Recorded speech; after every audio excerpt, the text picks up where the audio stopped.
Hello and welcome to another edition of Turned Out of Punk, and a very special edition of Turned Out of Punk because I think we're going to be doing something kind of different with this show a little bit, hence why we're starting off a little bit different. Today on this show, from a lot of incredible projects that I'm a big fan of, from Demystification, Fanzine, Shining Light Press, to Give, to Mosher's Delight, to the fantastic record store Joint Custody out of DC. Ambrose Nzams and John Sharbach are on the show today, aka Crucial John, and John Sweatpants too. This has been a conversation I've wanted to have for a very long time with two people that I think do unbelievable work in kind of archiving and just curating, and I don't know, just people that I've got some great thoughts about this genre of punk rock that we all love and listen to, and hardcore by extension. You'll hear all that in a second. Hopefully this will be somewhat of a regular thing, and these guys are going to come back on from time to time, and we're just going to be talking about more kind of, focus on subjects, kind of like a different kind of thing than we're doing with Chris Estrada with Killed by Punk, but just, a little more conversation about punk rock, because there's a lot of people out there on this internet that are giving punk rock history and punk rock and hardcore facts and stuff. There's a lot of bullshit out there. And so why not just have the people on that are doing the good work and doing some cool stuff? So this is an opportunity to hear it.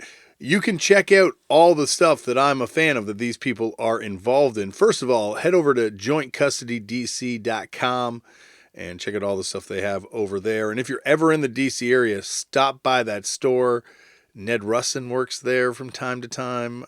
There's who was on the show a couple weeks ago. There's a lot of cool people that work there. There's always great stuff to be found there. An amazing book section, an amazing zine section as well. Speaking of which, there is a zine Demystification that Ambrose is involved in, and I don't know if they put out anything after issue 3, but they have a great bigcartel.com, demystification.bigcartel.com thing that you can check out over there. Also check out Shining Life Press and all the stuff they've put out. They've put out some unbelievable zine collections and continue to do so. And I can't put over this stuff enough. And that's why they're on the show. So I'm not going to ramble on. If you want to find me, you can find me at Left for Damian. And you can find Turned Out of Punk at Turned Out of Punk on YouTube, TikTok, and Instagram and all that kind of stuff. I'm on just Instagram and Twitter. And I play in a band, Fucked Up. Find out more information at fuckedup.cc. And that is it. Tell all your friends about the podcast, and sit back, relax, and enjoy Ambrose and Crucial John on Turned Out a Punk. Ambrose and John Ambrose, thank you guys so much for coming on the show. Happy to be here. Hey, what's up? Well, I was going to say, John, you've been here before. We've had I did the live thing in DC when you came down on your tour. Yes, you helped me out immensely on that live tour, and came out and were amazing on the show. And I look at that live tour, like those episodes, as being some of the culmination of Turned Out a Punk moments, because I was in the cities talking to the people from these scenes, and every one of those lineups, it was just like legends and hitters. Have you done that since, or was that the only one? Did it like bomb, or like what bombed pretty hard. It bombed pretty hard. All these legends, you lost all this money or something? Yeah, I did not make much of my money back on that tour, but I did have an amazing time. Like, I do feel years go by and I look at that as being a more exciting tour than any of the Fucked Up tours I ever did. Maybe barring the Foo Fighters tour, which is pretty fun. But short of that, like that Turned Out a Punk live tour, just Chris O'Toole and I nerding out about punk every day. Like, just we'd wake up and just be like, all right, let's just go punish the shit out of people and get in the car and do it. But that DC one was especially amazing because the next day we got to go to the Discord house and just punish Ian for an unrecorded, like, live Turned Out a Punk just for Chris O'Toole and I for like 5 hours, just going off. And it was, yeah. And we tried to convince you guys to open the store that night, Ambrose. We were like, open the store. Let's go to the store. I don't know why I didn't. I don't know why. I don't Forgive blame me, you. please. I don't blame you at all. We were high on buying records at Cooch's house the night before in Boston, and we Oh thought man, I've done that. yeah. I think we've all gone to Cooch's house and walked out of there with a lot of great records, but a lot lighter in the wallet afterwards. Yeah. And so, but it is amazing to get you both here because as I was telling both you kind of separately at different times before we got on the air to record, I think what you guys do, be it Shining Life, be it demystification, be it the store, is exactly philosophically the way that I approach this music and trying to look at this music as being um, not small, looking at it as being a big thing and the way it connects to other things and where it sits culturally. And so, yeah, I feel like this is something that's supposed to have happened a long time before this, but I'm glad it's finally happening now. Thank you both for coming here. Yeah, Of happy to course. be here. Thank you for having us. Yeah. Well, John, we've kind of done this on your episode on the live episode, so if people want, they should go back and hear the live in DC. But Ambrose, how did you get into punk? Do you remember the first time you came across it? Oh man, I've heard you ask so many people this, and I have never thought about my answer. Yeah, I don't know. Got into. I kind of always. Oh, well, hold on. Sorry, let me start this over again. Um, I got into punk. I don't remember the first time I ever saw it, but I have a vague memory of like the Santa Mosher thing from VH1 as like a little child. Like, do you remember this thing? No, we Or didn't maybe have it was VH1 in MTV. It was Canada. MTV, maybe. I don't remember what it was, but it was like some Santa Mosher thing, and that was the first time I saw punks, I think. And I was like a little kid. That's one time I remember. But yeah, I don't know. I just as soon as I found out what punk was when I was like 10 or 11, I wanted to be it. That was like the only thing that I thought was cool or whatever. I think I've always been drawn to, I always like music a lot, and I was always drawn to subculture as like a way to express. I don't know, in some way, I always thought like it'd be cool to be involved. Like when I was a little kid in like rap music, I thought it'd be cool to be around other people who liked it or whatever. And then when I got a little older and I got a new metal, I would like go to the mall and try to meet people who also liked it. You know, like it's like or like whatever. And then when I found out about punk, I was like, oh yeah, that's it. Because you can go to the shows and like there are bands that are like, I don't know, the ideology was served to me at the same time as I was getting into like Rancid and like all the other bands or whatever, and then hang out with older kids who were into street punk and hung out on train tracks. Like that was like a big pivotal moment in my life because I was like, you can actually hang out with these people and there's like a world, you know. So yeah, I don't know. I got into punk around 11 or 12 and started going to shows at like 14, 13, 14, 13, really. But It's amazing when you are a kid and you do find it because like you're saying, there's so much stuff that's like impenetrable, like other places in music, where it's like, how do you find your place? Like, how would you find your place in like new metal or something like that? Whereas yeah. punk, you just as soon as you kind of meet people, you can kind of see how you're gonna fit in some way. Like it takes a while to figure it out, but at the same time, it's like it's a very low barrier for entry to kind of get involved and actually get doing stuff like going to Well, shows or putting the on first thing you shows. hear about, like when you start hanging out with people who are like I got into punk, I guess, through the like the you know the as you call the epithet world or whatever. But I was born 1990, so this is like 2001 or whatever, you know, 2002. And so I'm just like into Rancid, into the Ramones, into like all the things that I hear about. And with this, even you hear about going to shows or hanging out at the gig or whatever is like kind of a part of the language. So I was always like, oh, I get to be around the people who like this stuff, you know.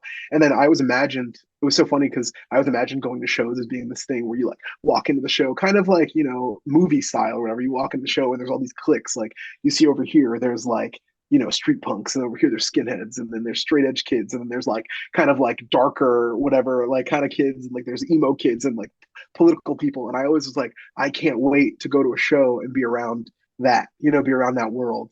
And that was like the thing that drew me in, like to being like, oh. And then when you finally go to a show and it's like kind of disappointing, it's still like, it's like because it's not like that really, at least in the beginning, early 2000s or whatever, or the mid to early 2000s when I started going to shows, it was like less like that, Mm-hmm. and everything was kind of separated by specific style or whatever. And DC is also like a strange place in that era. So yeah, it was But it was always the subculture, I think, that was a big part of what drew me in. Like obviously the music is what caught me, and like, but it's also like, you know, style and like the ideology or whatever, like the ability to do it yourself or whatever. Like that was just always the coolest thing. So anyone can do it, and everyone should, you know. Yeah. Well, I think that, and I think you're right with DC. It does always seem like that. It depends where you are, I think, because it feels like from talking to people, different scenes, the walls that separate these like little sub scenes are more or less permeable. Like there's some scenes where it's just like everyone interacts, but it seems like DC it's a lot more from the outside. And DC area, like they're like separate scenes that kind of overlap a little, but they are kind of separate. Well, I can't speak to before me, but I can speak to when I like so okay, I think a lot of things change with my kind of smaller generation of people. Whereas before, like okay, when I started that's like the started going to shows end of 2003, early 2004, whatever. And it was like the bands, I thought of all the bands as being the same. Like I thought of like, you know, striking distance, page 99, Q Not You. Like to me, all of those things are just like one big umbrella of the punk world or whatever. But then you start to notice as you go to the shows that represent those bands that like there are different people in all of them, you know. But Mm-hmm. then I think by the time I got into it, and I don't know if this is just like you know my consciousness, a lot of those bands broke up around that time or whatever, and then those scenes kind of imploded. I feel like it was a new generation of people coming around, and it was less separated, you know, but it was Mm-hmm. also more lost, you know, because there wasn't really like an anchor band or like an anchor. There were venues, you know, but there weren't like anchor venues or whatever. And DC's kind of been in that weird middle place kind of ever since, you know. And also, this could just be me. It could have been like that before it, but it's just for me. That's like the, you know, weird middle place ever since. Like, there's not really, you know, a conventional hardcore scene. There isn't like a conventional like indie rock scene or whatever. And now I feel like it was one of those places that in the 90s was very split apart and very like separate this. But then as time's gone on, it's just like, you know, I don't know. I feel like I see the same people I saw like 20 years ago and still interact with those people. And even if we're into completely different things, you know? Mm-hmm. Yeah. It feels like now I think it's in general it's changed, right? Like it doesn't you don't have to be like is into one separate thing. Like it feels like the '90s, like you're saying, that was the height of kind of like the factioning off of stuff. Yeah. I mean, I don't know. I wasn't there, but but from like my outward vantage point, it feels like very much like it was less, you know, like chopped up, you know? Hmm.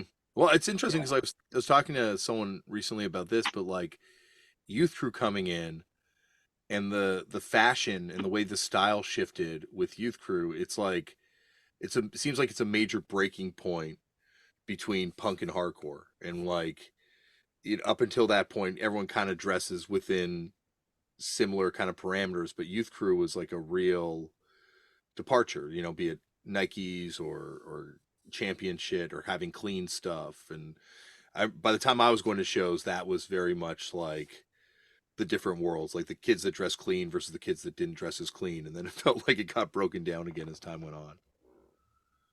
Like Yeah. I I think remember, like, go on, sorry. no, what were you saying?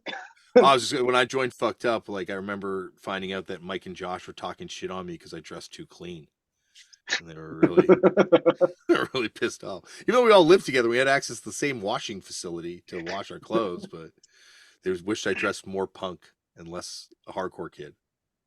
Well, I think that the changes were so like obviously in the early 80s or whatever, like when hardcore happens, or whatever, 79, 80, whatever, when hardcore happens, it's like the aesthetics also change, you know, like the dressing becomes down, it becomes a little less like art school kid, a little less flourishy or whatever. It's like as a rejection of that. And I think as time goes on, it just gets more and more and more until it like maybe now when it's just like there almost is not really discerning hardcore kid or punk kid style. Like you can tell, you know, but it's not as like discerning because the world is so everyone dresses a little weird or a little freaky or Mm-hmm. a little like or even conventional in a way that is like, you know, everyone, you know, there are little tells now. It's like way more minute. You know, it's like almost like exploded to the point where it's like minute. Like you can tell by the way someone's shoes look. You know what I mean? That they're into hardcore. But if they're like dressed the same way top to bottom, but wearing the wrong shoes, they might not be into hardcore. It's like a weird like logic. But yeah, Yeah, no, you're right. There's now semiotics to this fashion again, but it yeah, is very much like, um, yeah, very. It's interesting when you look at like hardcore coming into punk, like you're saying, and causing this sort of shift. And it seems like it's a natural cycle that happens with this music where, like everything else in society, I guess the pendulum goes one way too far and then it swings the other way. And you have like this sort of the next generation that completely rejects whatever the other generation was up to just before them and Yeah. takes it in a whole new direction. Yeah. What's weird now though is I think like it's a little different because everyone sticks around in some way, shape, or form. Like it's less defined by because like before, I feel like and I mean myself included, I'm 33, It's like when you go to a show, you go to shows and then like the people who are a little older than you either look up to them or want to reject who they were or whatever, and then they'd kind of like fizzle out and it became your world or whatever, Mm-hmm. But now it's like the basis of being a punk or like being into hardcore or whatever is like not so much going to shows in the same way that it used to be. Like obviously to me that's still an important part. Like if you don't go to shows, like you can't really claim the life. But at the same time, it's like there's tons of people who don't frequently who are like,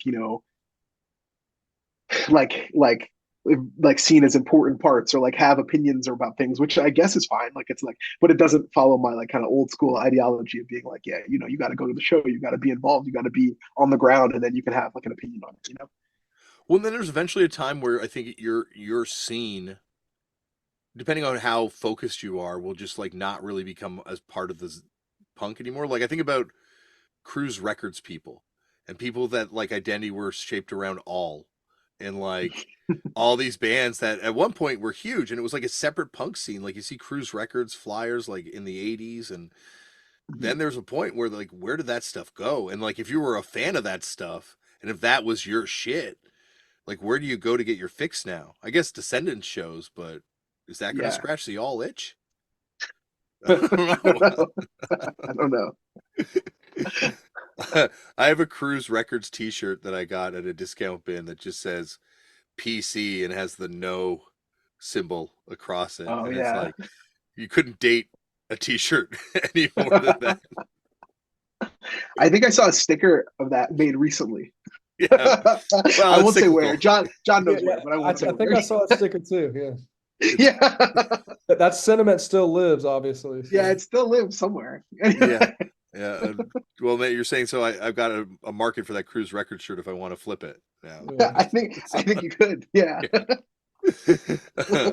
Well, I'm certainly going to wear it, so I got to do something with this thing. It's like all the shit you have that you're embarrassed to sell. You're like, maybe someone would buy it, but is it really worth exposing the fact that I own this to try and get You some should sort? keep it as like a period. It's a museum piece or whatever. I have a lot Yeah, of clothes like that. Yeah. I think about that like for people like us, like you look at this stuff and you're like, oh, treasures, but then Yeah. normal people, maybe my kids, will look at this and think hoarder. And like, why did you do this to me, Dad? Now I got to get rid of Yeah. all this shit. Yeah. Like they're not going to look at the PC anti-PC record from Cruise T-shirt from Cruise Records and be like, I'm But glad my father held on to this. you know what? One day they'll get rid of it and someone will see it and go, wow, treasure. So you got to think about it Yeah. that way, You got to think about it that way. It was like when I would go to the Goodwill and you'd have like a great day at the thrift store and find like all this crazy shit. And as you get older, you realize, yeah, that's because someone died and their family couldn't be bothered actually going through their collection. It was just like, fuck this. Let's just dump this in this dumpster and let someone else go through this shit. And that's going to be me one day with all my possessions just trashed. And so, Well, at least you should ask to be buried with the Cruise Records anti-PC shirt. he went out how he lived, Yeah. anti-PC.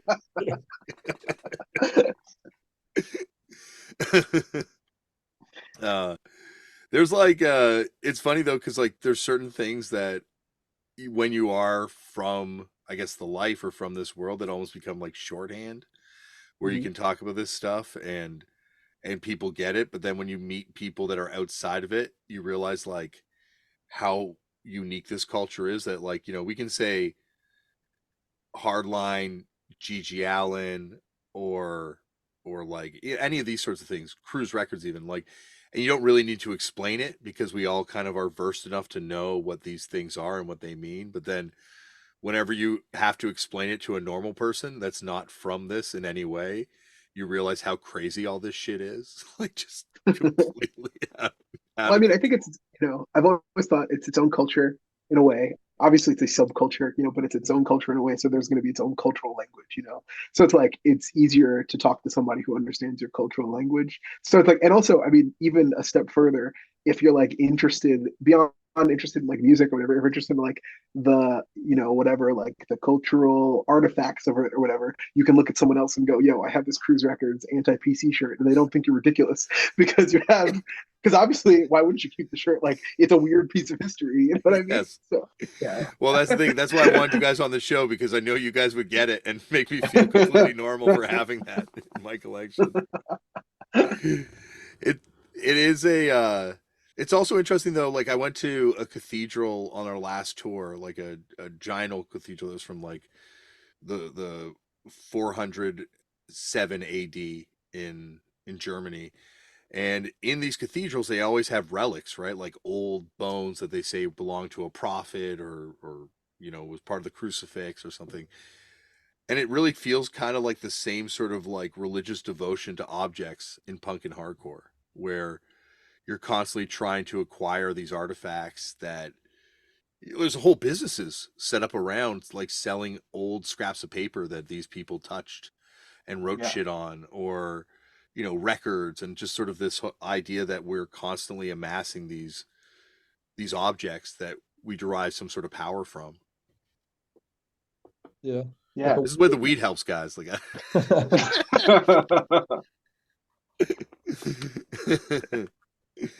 but it is the it's like, I guess you see it in the record store, right? Like people come in and these objects are incredibly important for people.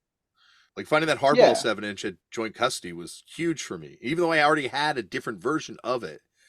To find that one with the hooded sleeve guy on it was awesome. Like I'm like, oh, finally I've got this thing, and then filed it away immediately beside the other one. Do you have one with an insert? No, You can, oh, yeah. I've never seen an insert. I've always no. wanted to. I've never seen one. Yeah. I think the lyrics must be pretty I dodgy. just, from what I can tell, I think Rob R. Rock is just lazy because I think it's on New Start, right? Yeah, Yeah. Yeah. I don't think he did. Yeah. But I've never seen one with insert. I really want one with an insert. Anyway, I sorry to want interrupt. I want with an insert too, but I think the lyrics must be, It's funny, that guy, what's the main dude from that band that's ran AP, like alternative Wait, press? oh, Ryan Downey? Yeah, Ryan Downey. Yeah, yeah. He like did the hardline zines too towards the end or whatever. Yeah. And he was on MTV, I Yeah, think. he's, at the same time that he's doing the hardline zines, he's on Yeah. MTV. Yeah, yeah, like interview. He's actually, I think he's got a show. I might be completely wrong on the Slipknot YouTube channel. I think Oh, he's currently weird. got a show on there. Yeah, but Not I don't know Fest, for I sure. think it's called, right? Not Fest. Yes, yeah, yeah, Yeah. yeah, yeah. I'm pretty sure he does. I got a friend who's got a show on that, so I should check the lineup and see, because yeah, Yeah, it's fascinating to like that hardline book that I picked up at the store blew my mind. Like that is one of the greatest essential reading in the hardcore library. yeah. I emailed the guy who wrote it. And I mean, he won't reveal anything about himself. He won't tell you anything, which I really like. I really appreciate. I thought you found out his name through you contacted him and you found out who it was. No, so I found his. So he has like a secret account name, and I found out like his secret account name and also some other stuff he uploaded to archive.org, but I have no idea who he is. Like he alluded to himself in one way, and he said that he put out a compilation the same year that Sean Mataki put out the No Master's Voice compilation that also may have had Chumbawamba on it, like his comp had Chumbawamba on it, but he said that he was more into indie rock or whatever, or as you would describe it, indie rock is what he said in the email. But that's all I know about him. He's Yeah. really interesting to me. I like Phoenix Eeyore, I think is what he goes by on the internet. So is he American, do you think, or is he He's British? British. British, British. yeah. Okay, Yeah.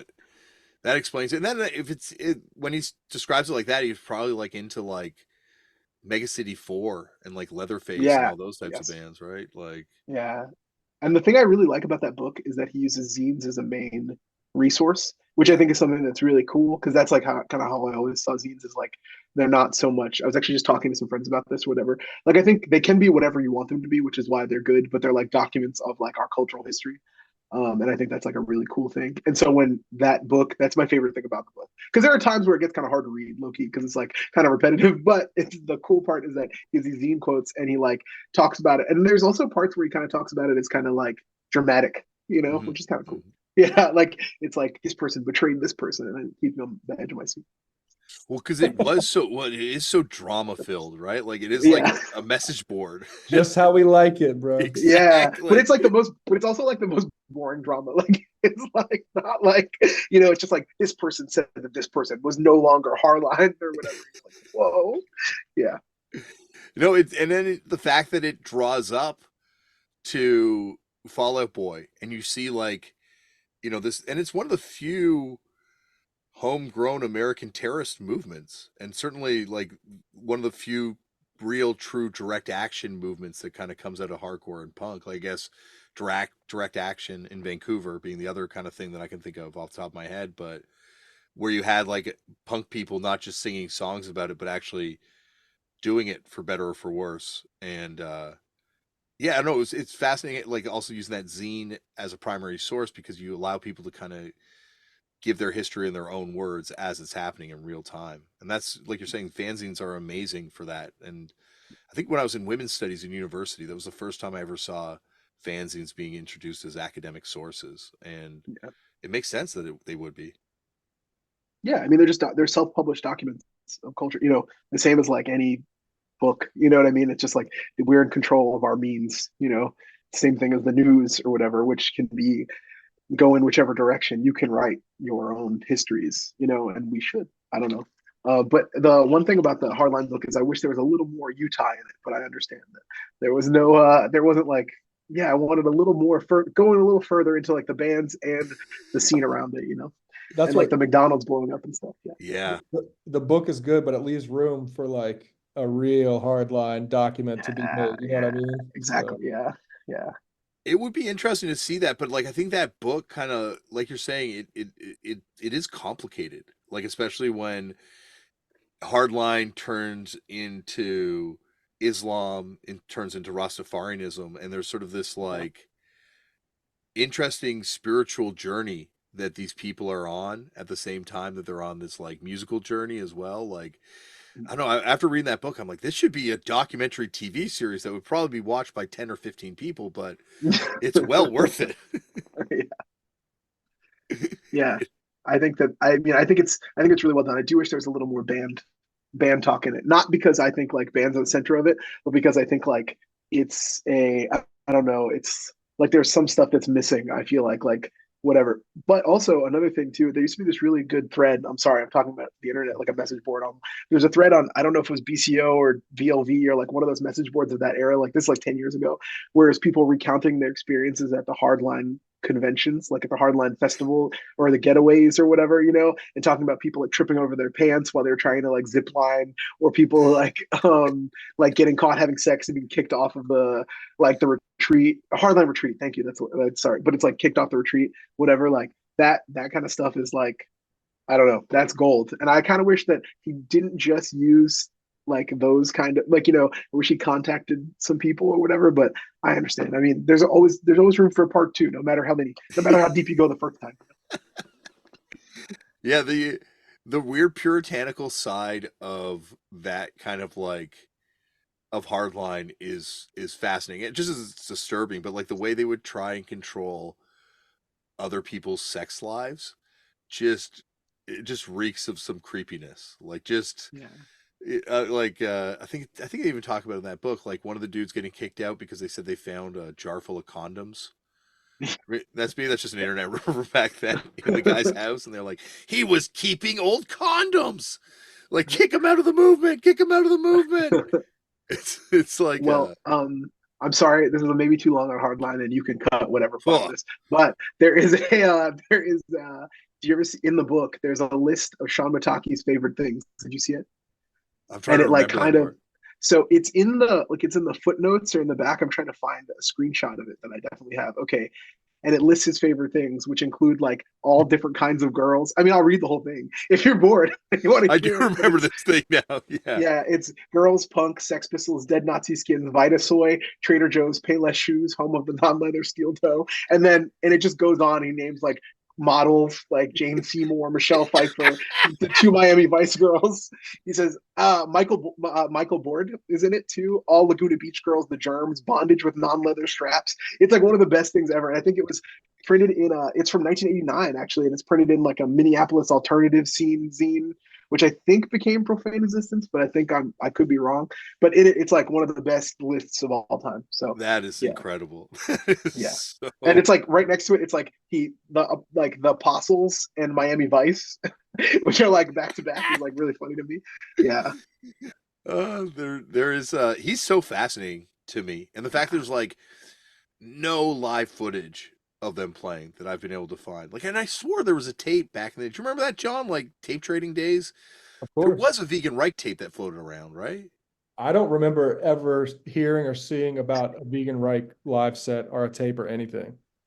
That's so weird. I don't think I ever saw anything, but I could have sworn they were floating around. I know that raid set was floating around back then. Yeah. But Ambrose, what is Mataki? You said that he just posts on Facebook like his plates of Dude, food now or some yo, shit?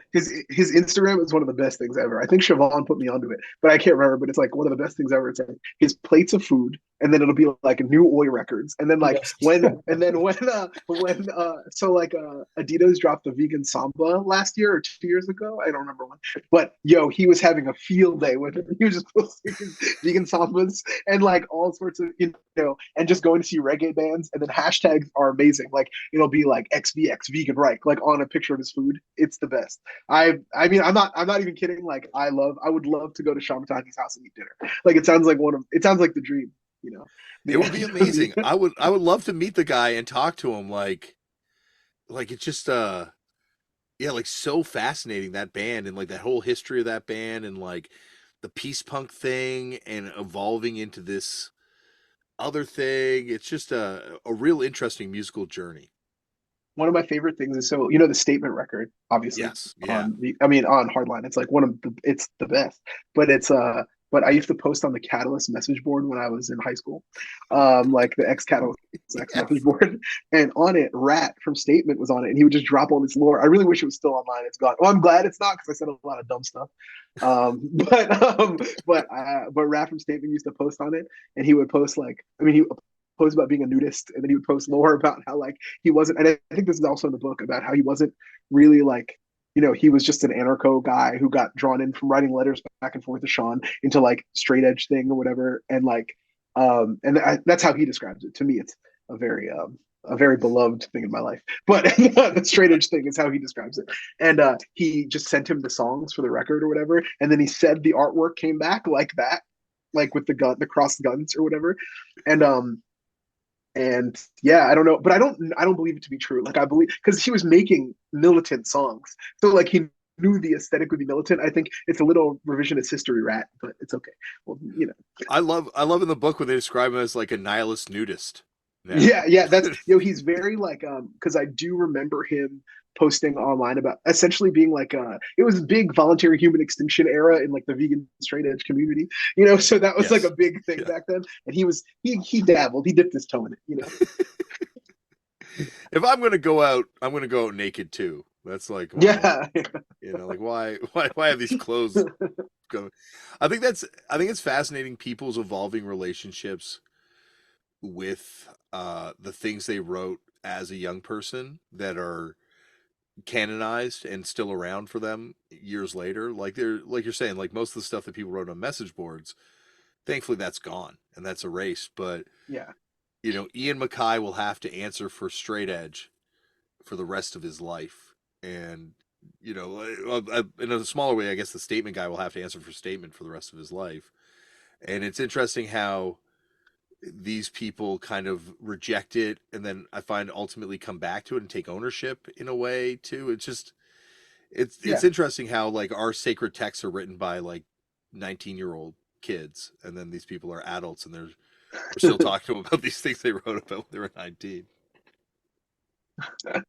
I mean, that's the only time you see life clear, you see Yeah. it the right way. Very true. But it's I can't think of too many other places where like you have to. I guess where mind you, what you would write at 15 would still be, or like 16 or 17 or 18, would still be looked upon by adults in any sort of way. Most people like would write poetry and then they'd throw it in the trash. It's in a box in their basement. But this poetry is repressed every year for eternity now. Crazy. Sorry, I got lost and I found out that Rat is still vegan straight edge. That's one for us. That's one for us. There are a lot of lifers in that movement, Sorry to interrupt. Sorry. No, Sorry. believe that's fine. Yeah. There are the only three, right? In the hardline, there's only Yeah. three official Well, bands. yes, there's three bands, and then there's like the Vegan Reich tape, I think that came Mhm. later, like I think is technically on Hardline, but I don't know if he'd already changed the name by then. But it's just it's just Vegan Reich Raid and Statement. And then there's the because then there's the Raid LP and CD also originally was on there. And then Hardball they were a hardline band or they weren't? Hardball? I don't think I don't think they identified as hardline. Okay. But they were definitely like some of those dudes were, right? Like Ryan was and like obviously part of it, but I guess hardline, like that's the other thing about hardline is a lot of times people just use it interchangeably with militant straight edge, but it's very much its own distinct thing. Yeah. Well, also in '89, so there's an ad at the end of that Hardline book. I'm looking at it right now. I remembered, and it says the ad is from like the Max Rock and Roll number 79, and it's from December 1989. And he says, "Tired of songs about friendships and unity? We are, and that's why we're putting out 4 EPs by these militant straight edge vegan bands that your parents won't even come close to liking. And it's Vegan Reich, Will of Iron, Pressure, and Class War."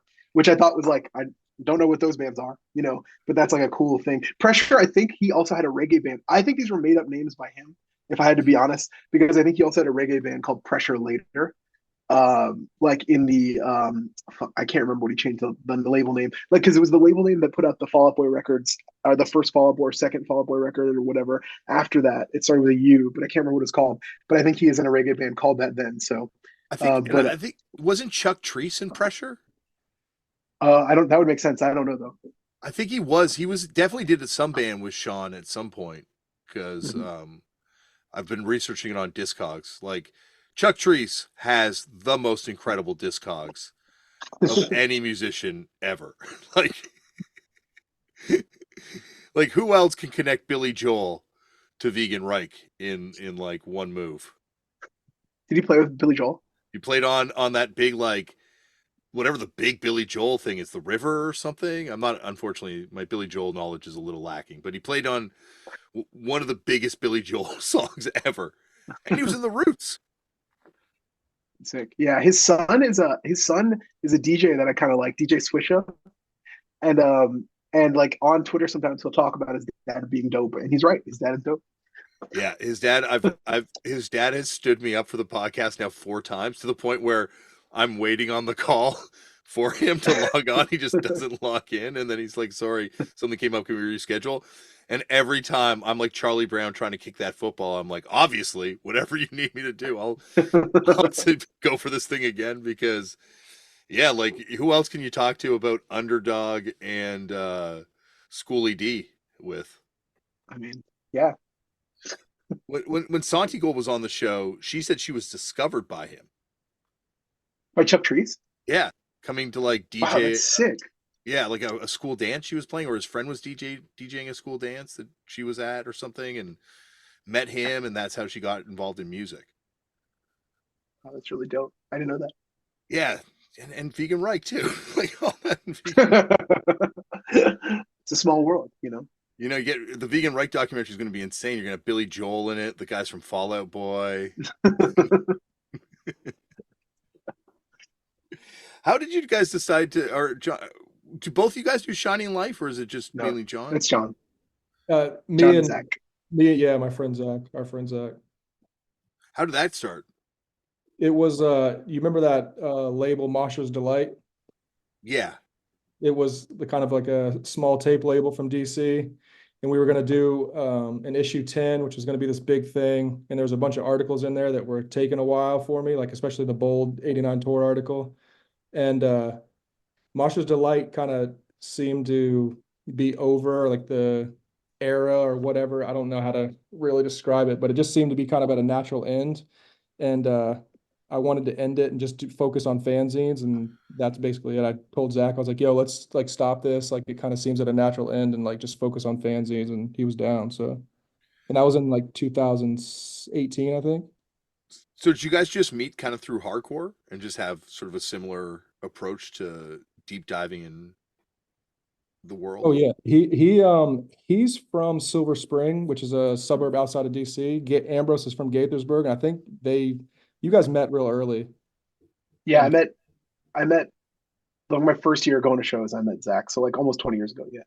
And I'm not from DC. I'm from Tennessee. I was a military brat, so I came there in 2008, 2009, and I met Zach kind of like 2009, 2010-ish, and he's younger than me, and yeah, he just kind of really enthusiastic into hardcore, into archiving shit, just into the lore and like minutia and crap, and we were kind of like-minded, and he was down. It's so wait, you're when you were posting on the Rev board, were you still in Tennessee back then? Yeah, I was in Tennessee and North Carolina. That's amazing. What was your name on the Rev board? Was it just I Dame? I, I was never I think I posted like maybe 3 or 4 times on the Rev board. I was more of a lurker Uh, and especially during that era. I've posted on the Toronto message boards was like more where I was mainly posting, but the no I didn't. warning. I was gonna say I didn't post on the Rev board much, but I remember I did. I had a band that almost played a show in North Carolina, and we were called X'd Up, and we were on a show until today. And I remember I posted about the show on the Rev board. I was really excited and like, yo, let me just like put this out there and tell people about the show. And I remember Ben Cook like responded to the post and was like, "This band is called X'd Up." Like Jesus Christ, and I was just like crushed. I was like, fuck, like this dude is from As We Once Were, like a sick band, and he's like shitting on my straight edge band. Like I was fucking devastated, dude. I think that's also why I never posted on those message boards because I'm like, oh my god, it's just like oh, as soon as you post, and knowing those dudes in Toronto, I'm like, oh, they will go on me so hard if I post any shit on there, and it's Yeah. just yeah, like they were. It was that message board era is fascinating because I feel like it was just a bunch of kids learning to walk on the internet at the same time, like just out there for the first time, like what's it like standing on ice? And it's not till a few years later that the internet starts getting in hardcore where it starts becoming more about research, kind of like the next wave of like Viva La Vinyl and BOC and all the spin-off secret message boards that came off BOC, like Herps and I mean, even all the like bad shit about message boards that you can say, like bad behavior and bad stuff that happened, like to people like in real life and whatnot, and abuse and shit. But for me, message boards were still kind of like I learned so much from message boards, like just learning like about bands and like kind of gleaning information about like what was cool and accepted and kind of figure out what I wanted to like and how to like it and shit. And message boards, Red board especially, and mullet board was big for that.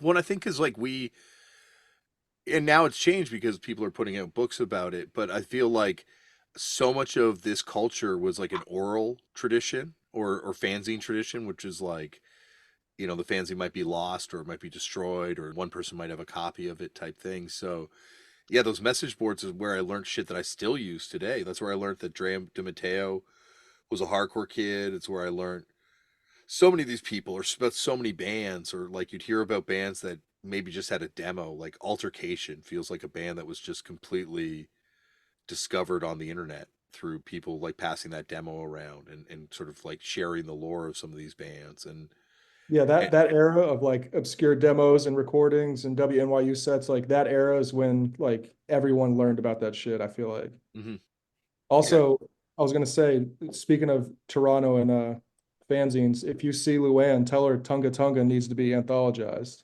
I will. She is my for me, she was like the person that was always like the saint. She owned a record store here called Full Blast Yeah. and we'd just go into Full Blast It was awesome. Like they had always garage rock stuff. Simon Harvey was working there, so he'd be ordering all the Japanese hardcore. Glenn Salter worked there. I got to put you into some Glenn Salter zines. Like that guy is the master of the zines. He did so many incredible, like going back to like he interviewed Metallica the first time they played Toronto by handing them a questionnaire to fill out. He's like, "Here, can you write your answers here?" And Slayer, the first time Slayer played Toronto, and so going to that record store where they had zines and they had like I really feel like that was my college. Like I would skip school and just go into that record store and just punish the shit out of Luann. Like, what's Ben Weasel like? Like, like I've bugged her like probably like every 5 years about doing that, but I think she's kind of, classic embarrassed about what she wrote or did or whatever in those early. So it's interesting because I find that holds back a lot of these zines that I would love to see come out again. Like Gerard Cosler, when we were on Matador, just punishing him about reissuing Conflict. Like, dude, just put out a best of anthology of Conflict. I asked him recently about this and he was like, oh no, he's Never, very modest and short. And it was just like, no, never, ever. He's definitely there's stuff that's written in there that he wants no one to see ever again. And is very it's happy that all so the good comics are though. gone. Do you have issues of Conflict? Any? I have some later ones, Okay. um, but I not. only have a few and I want to see all of them. And they're really hard to find. You know who I think has probably all of them is Jay Mascis. I bet you he's got Well, let me he hit sat him on up. everything. All right, so he's got like he was like the other day, he sent me a list of like the 100 best sounds punk recordings ever, and he's like, "How many of these do you have?" And I'm like, "I don't know, like I guess half of these." I've heard them all, but I think I have like half. And I'm like, "How many do you have?" He's like, "All of them." I that's your boy. Jay Mascis is your boy. So hit him up, tell him to scan all his conflicts. Yeah, well, he's gonna get right on that. He's definitely ready to scan all this shit. It seems like something he would do. Definitely, he's super ready. But he's like, that's the thing and that was like the trick of this podcast. Like that's the great gimmick that I have is that punk is something that affects all people so profoundly. Like to the point that I think no matter who you are, if you had a phase in punk rock and you bring someone back to that phase, it's like a rosebud moment for them where they're just like completely disarmed and just want to talk about that stuff. Like Jay, the only reason I became friends with Jay is because I just wanted to talk to him about like Last Rites. Like, tell me about playing that Last Rites show. What was it like? Like, or just like wanting to talk to him about SSD or like Neos or some bullshit, right? I think like there's like it's just something that affects all of us so profoundly that no matter where you wind up, you still wind up carrying it with you on some level. Is it, and I mean, most people get into it when they're young, like teenage, that's like all formative years. So it's like tied to this like extremely like potent moment in their life. So they're never gonna like the high school football game or some shit. Yeah, exactly. And unlike the high school football game, it actually has meaning beyond high school. Yeah. And the ripples of this thing, like, handfuls of kids in like little tiny basements wind up having cultural impacts around the world and resonate around the world. And that happens from around the world too, like bands from Japan that have impact in America or in Brazil and just sort of this sort of international web and relationship that this thing has. It's the greatest. Like, as much as it's terrible, but even when it's terrible, it's amazing. Like here we're talking about Hardline, one of the ugliest chapters in the history of hardcore. Whoa, But whoa, whoa, well, come on, there's definitely. whoa. I mean, if you take away if they were just pro-choice and not homophobic, Yeah, I'm all in. that's you're right. That is definitely the biggest hang up in it.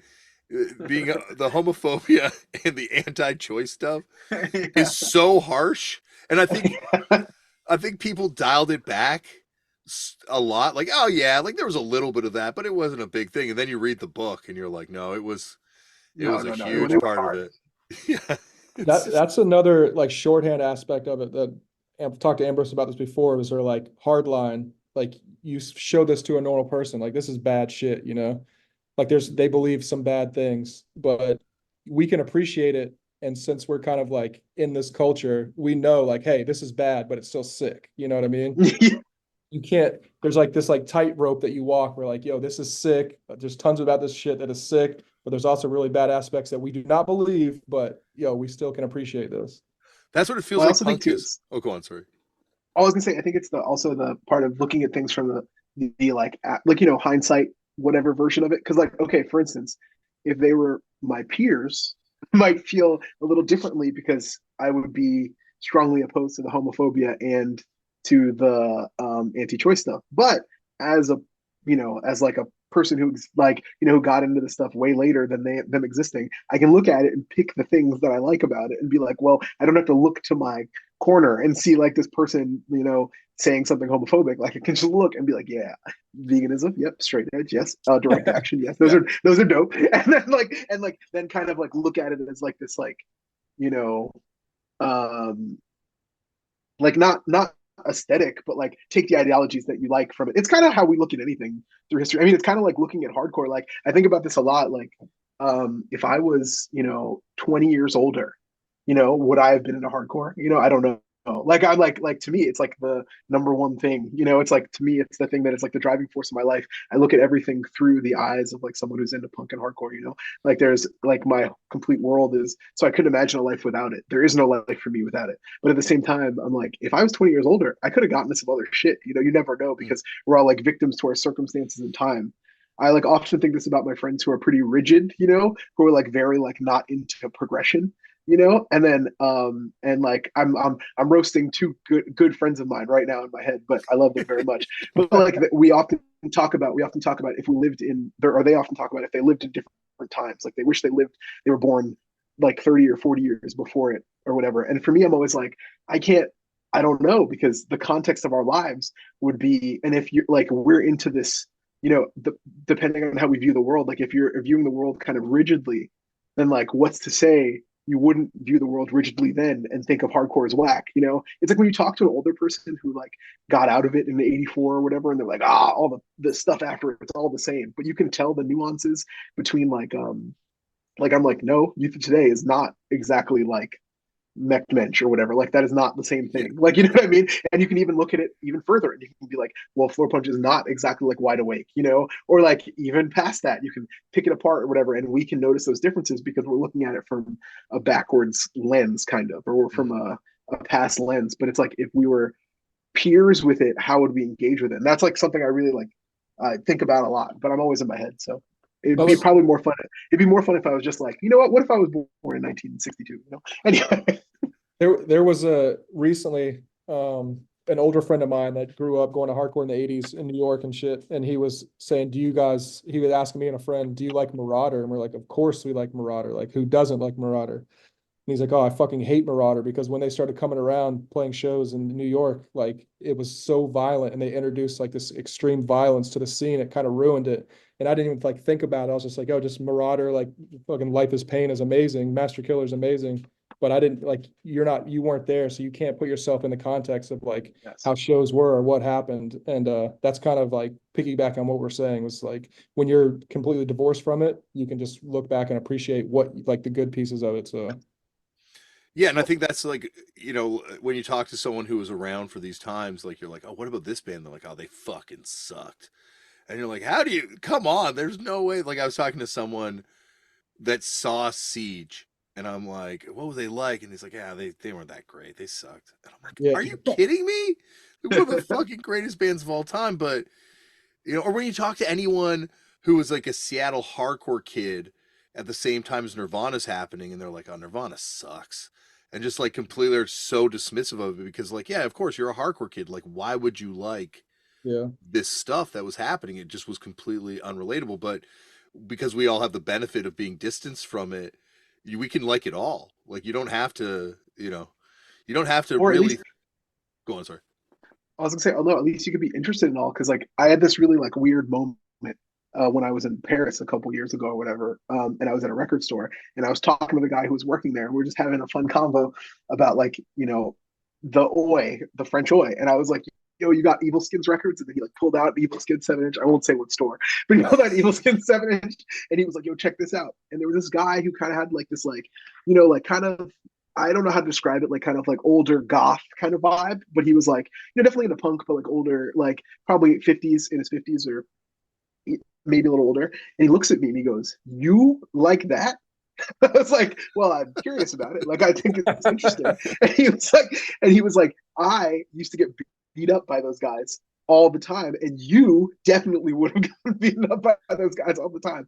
And I was like, oh yeah, like they were racist, duh. Like I completely forgot, like because we get to look at these things through like almost a historic like lens or whatever. So I could be like, oh yeah, obviously like these guys beefed with the like more leftists, like whatever, because they were like whatever. But then you don't think about it in context. Like if there was a current band that had the same ideology or aesthetics. I mean, even though the singer was Iranian, which is kind of funny, but it's like same ideas or aesthetics, you'd be like, oh no, this is bad and we must stop this. But because it's in history, I can look at it with this thing. And so that's why I wonder sometimes about like hardcore. It's like it is the number one thing of my life. But say I was born 10 years earlier, would it feel the same? Or even in a different place, Because like you go to a different place and the experiences of the people who are into like the fact that I loving heavy hardcore or whatever. Like I love a lot of heavy hardcore, and I think it has to do with the fact that I didn't really experience much of it until I moved away for a couple of years to Philadelphia, and then I saw it, and I was already old enough to have my whatever. But when I was like, when you talk to other people, and they're like, "Oh, those guys always beat me up, or always did this, or whatever," and they're like, "Oh yeah, like that's not my experience in it." So for me, it's like this like realm that I still appreciate because I'm not getting beaten up by these people. Yeah. Well, you look at like I'm always fascinated by that New Zealand Flying Nun scene, the Dunedin sound, Mhm. and that was their version of hardcore for a lot of those kids. Like it was their way of rejecting the violence, getting beaten up by these uh, car guys, like greaser type dudes that would beat up Mhm. the punk kids. So they went softer with what they were doing, and it's fascinating. Like you're saying, it's so geographical and temporally dictated on how we interact with culture. And yeah, like I like to think that all of us would have still found subculture even at different times. Like it Yeah, for might sure. not be like you're saying, it might not be heavy hardcore. It might be like no wave or something. But there's Yeah. always like there's a certain type of person that just looks at the stuff that's being given to you and is like, there's got to be something else out there. There's got to be something more than just this shit. Yeah, for sure. But I'm very grateful that it's hardcore, and I'm grateful to be exist in my time. You know what I mean? It's like that's Yeah. like the thing I love. But it's just weird to think about. Yeah. I do think like I think everyone that feels like they were born at the best time, but I do feel like being born at that moment where all the information was suddenly at your hand. You could go on the internet, you could find out about every band ever, or like John was saying, you get the rare demos finally. But there was also still this appreciation that came from being from a time when that wasn't readily available. So you did still want to search this stuff out. Like I find now there's just less of a drive to to research for maybe I don't know, maybe I'm just old, but I feel like there might be less of a drive to research now because it's so much at hand and you don't have the same appreciation for like oh yeah, this wasn't always like this. Like there wasn't always a time where I could just go on YouTube and watch Jimmy G singing with the Psychos doing a Void cover. Like there was at some point where that would have just been something that existed in lore to me. Yeah. I think that's I think part of our peer group, like our peer group of, like 200, 300 people. Like we're surrounded by the same type of people that we're into the same type of hardcore and they kind of want to know details and stuff like that. But hardcore scene at large, I don't know if everyone really cares that much. I don't even know if historically it's been like that either. So I think it might just be kind of our environment. well, Yeah. I also think that people from your generation and like after or whatever, and maybe I'm not like maybe I don't mean that actually, scratch that from the record, but I think that people who used to go deeper pre like the YouTube era of access to everything went way deeper. Like there are people like it's like think I mean, and also it's not that big, like because a lot of people were into just the top bands or like the things that came around them, and that's completely fine. Like that's not I'm not saying like everyone needs to. I don't think it's a matter of like better or worse. I just think some people go super hard. And I was actually listening to the episode you did with Ned and Ben and Alex Russin, and I was thinking about how when Ned talks about the mental set at 125.03 where they cover the Our Gang intro. But the weird part about that is like that song is still incredibly hard to find. But they cover the Our Gang intro that's actually like, and that Our Gang intro is actually like a cover of an NYC Mayhem intro, which is really weird that they did. But it's like that's still hard to find. Like the fact that they went that deep like they were going so hard to find it, you know. And it's funny because even in the era of like maximum information, there's still so many things and nuggets and like little things that are hidden that were on people who just want to go hard and find it. And I think that's just like I don't know how that makes sense, maybe, but it's just like a cool thing, way to view the world. I don't know. I listened to that episode today too, and just Mhm. I didn't make it all the way through yet. I'm gonna finish tomorrow, but the part about where they started a venue and just an open room next to It's amazing. the strip mall. God, that got me so excited. Like just youthful fucking enthusiasm. Like let's just do this. So sick. Like you're saying, like people going deeper during the pre-internet era. If I was going to pick like my favorite books of all time, this by Chris Minicucci and Cece is definitely on there. The Oh unofficial man, guide yeah. Mhm. to rare and unheard New York hardcore demos. I still use this as research. Like I still go through this, and shit that's in here isn't even on the internet. And it's like mainly Cooch, according to Cece, but just like sitting there and just through lore and just research that he had done, they published this thing that I like. It's incredible the way it's written, the way it's laid out. Like I love this little fanzine so much. Yeah.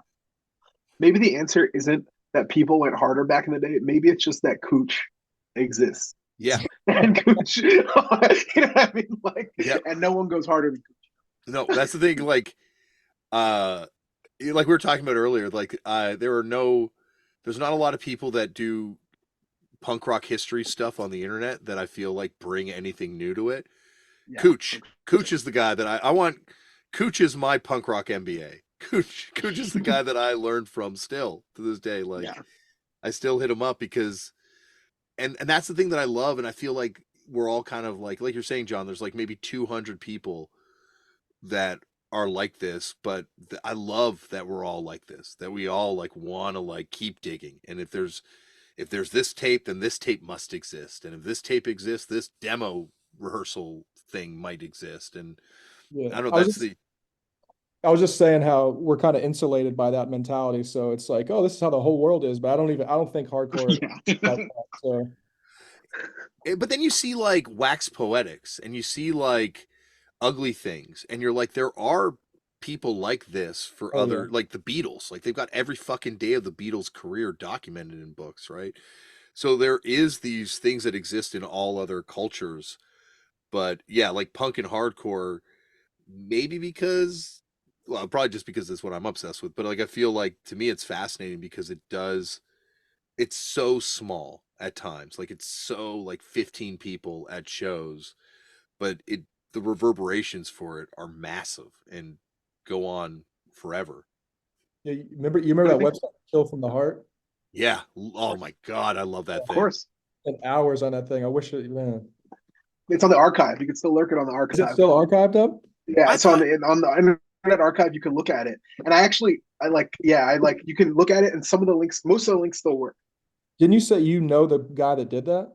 So I don't know him, but I know of him. I know, like, we know people who know him, but Oh, he is, and I thought about hitting him up and being like, "Yo, man, just bring it back." But I didn't know if he can, because what I remember too is that it was an NYU email, or website. Do you guys remember this too? It's didn't like have early on, it was yeah. like had an NYU. NYU extension. Yeah. Yeah, yeah, NYU.edu, I yeah, think. or something like that. So but it's still available in the Internet Archive, and that is like nothing goes deeper than that. Like that is the greatest. Well, like that was like I spent hours on it. My like lost my life on that website. Well, also the Collector Scum website, when you could go Oh on, they yeah. had like the discography of New Wave with every record, like Kill by Death kind of era, on there, Mhm. or Break My Face and Yeah. Ryan Richardson's thing, and Richardson's, then It yeah. Never Ends when he would do that whole thing, and I like, oh my I God, they remember he just had a Bad Brains page on that too, on Break My Face, and on that website there was like there was even lore that I'd never heard. You know what I mean? Not saying I know a lot. I mean, I'm not saying I know everything. That's like there's always new lore to be learned, but it's like cool because those websites were like really specific. Like, you know what I mean? Mhm. And it was like specific to his interests. So I don't know if he's a Texas guy actually, but that was like there was the full story of all the Texas stuff happening there or whatever. And then also, if you clicked around a couple of links, you could go to his gay pulp website because he was obsessed with gay and lesbian pulp books. And so it's like this really cool, like just a guy who's just a psycho and obsessed with things. I never met him, I don't know him, but I just remember spending a lot of time on that website too and being like lost, being like, damn, this guy knows everything about like whatever, and also goes super deep on collecting these pulp books from the past, you know. That's what's fascinating too when you meet someone who collects punk stuff or records, because it's not normally the only thing they collect. They'll always have like, yeah, this is my other weird shit that I'm into, like wrestling magazines from the '70s Yeah, or pulp books or something like that. There's yeah. a collector mentality. Yeah, it's cool. That one of the coolest nights in the past few years, me, Ambrose, and James Ritter, who co-owns Joint Custody, we went and visited this guy Hawk. He did the "Murder is Not on the Menu" shirts. What was the company called, Ambrose? Uprise Design. Uprise Designs. He did those shirts in the '90s and some other stuff. And Ritter went and he bought a outspoken long sleeve off the guy, and we went to his house and like went in his house. His wife was like pissed. The kids were trying to go to bed, and he like shuffled us into his basement and was like showing us all his old stuff that he like carefully archived, and it was like tear inducing. It was so awesome. It was That's beautiful. It was like honestly, I don't think it was just amazing. Like I sat there speechless looking at these like flyers from 1990, being damn. And he kept every letter too, which I think is really dope. Like he kept more letters than he did anything else, which I thought was like a really kind of cool and inspiring thing. I don't know. That's almost like now with this type of stuff, like archiving stuff, it's cool. And like we met him for the first time that night and like connected over this old shit. Like I want to do more stuff like that. Just kind of like, what stuff do you have? Can we hang out? Yada yada, and like connect over Yeah, that. Like not even like let me buy it or something. I just want to see it and like share it with you. yeah, yeah. Like that's, I think, the because there's that sort of like accumulation side of things. Like, oh, I want to buy this thing, I'm going to have it, but like it's much more interesting to me when it's part of someone else's history, and it's like someone showing their collection to you en masse, and like, yeah, these are these letters from these flyers, and this is these shirts like from this period of my life that was hugely important to me, and something that, we're all fascinated by, and to have someone that had firsthand experience there with it. I don't know, like that's, yeah, that's my favorite type of conversation to have when you go over to someone's house who's got a crazy collection. You're just talking to them about their experiences within this and what brought them to this point.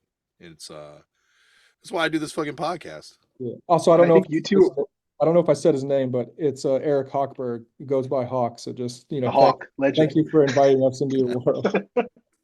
But I think the thing that I think it's all different for the three of us, but we're all really interested from what I mean, in context as like a part of the experience of, whatever. Because I don't know, like I've been not running on this thing, but I always think this, and I think it's a really unpopular opinion where I don't really think that punk and hardcore is obviously I don't think it's only about music, but I don't even know if I think music might be the center, but I don't think it's not everything, it's like the worlds around it is what makes it interesting. Like an unlistenable record becomes beautiful when you have context for it. You know what I mean? Mm. And like a fanzine is just like sometimes just like a piece of paper you don't understand until you know who wrote it or where it's from or what year it's from or whatever, and then those things add context to it. I think without that, like, I mean, I think that context can matter in other ways for other styles of music, obviously, but I'm not really into other like styles of guitar music that much because it's not really like, there's no ideology, there's no whatever. A lot of time, like, I don't care about metal, you know what I mean? Because it means nothing to me,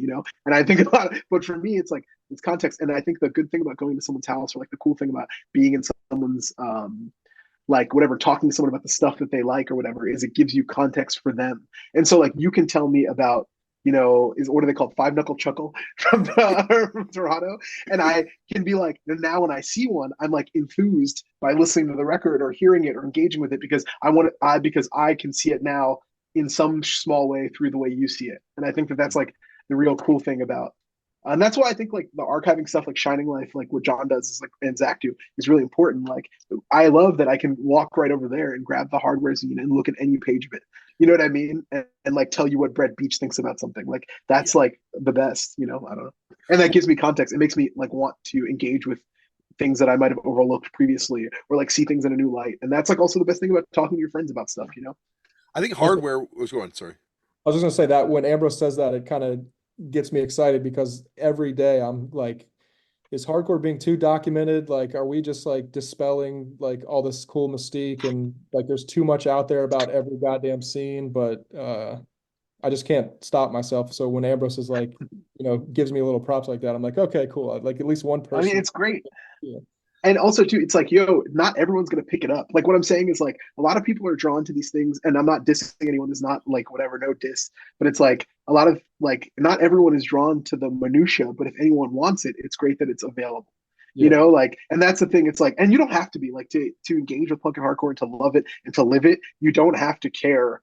What like I don't know what anyone like what Ray Kappa ate for breakfast in like 1987. Like you don't have to care about that, but it's like if you do care, here's a place where you can look at it.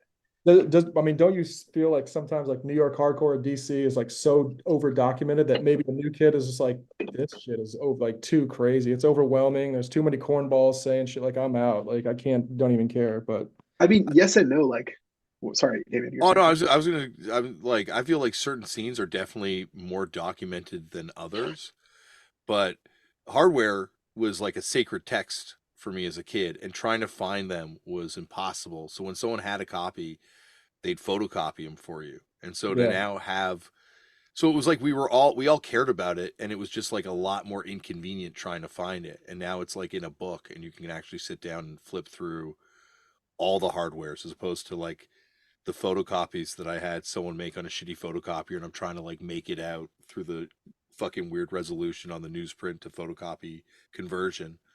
Um, so I feel like yeah, like it is documented, but I still feel like it's up to us to put all the pieces together. Like it hasn't all the work hasn't been done for us, and maybe that's why it's still fascinating. I'm still excited when oh man, this thing's coming out, like a Boiling Point book, or there's going to be like this documentation of this era and this scene because I don't know, I like the history behind the mystery.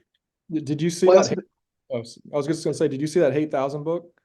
No, I got it. It, Like, I don't know if Joint had it when you were there. Maybe we recommend it. I can't, but that's like a documentation of a really like lesser known scene, and it's like extensive. Yeah, it's exhaustive and it's so cool. And like wow, even the if like Belgian stuff, right? Like it's all the yeah, Belgian yeah. bands.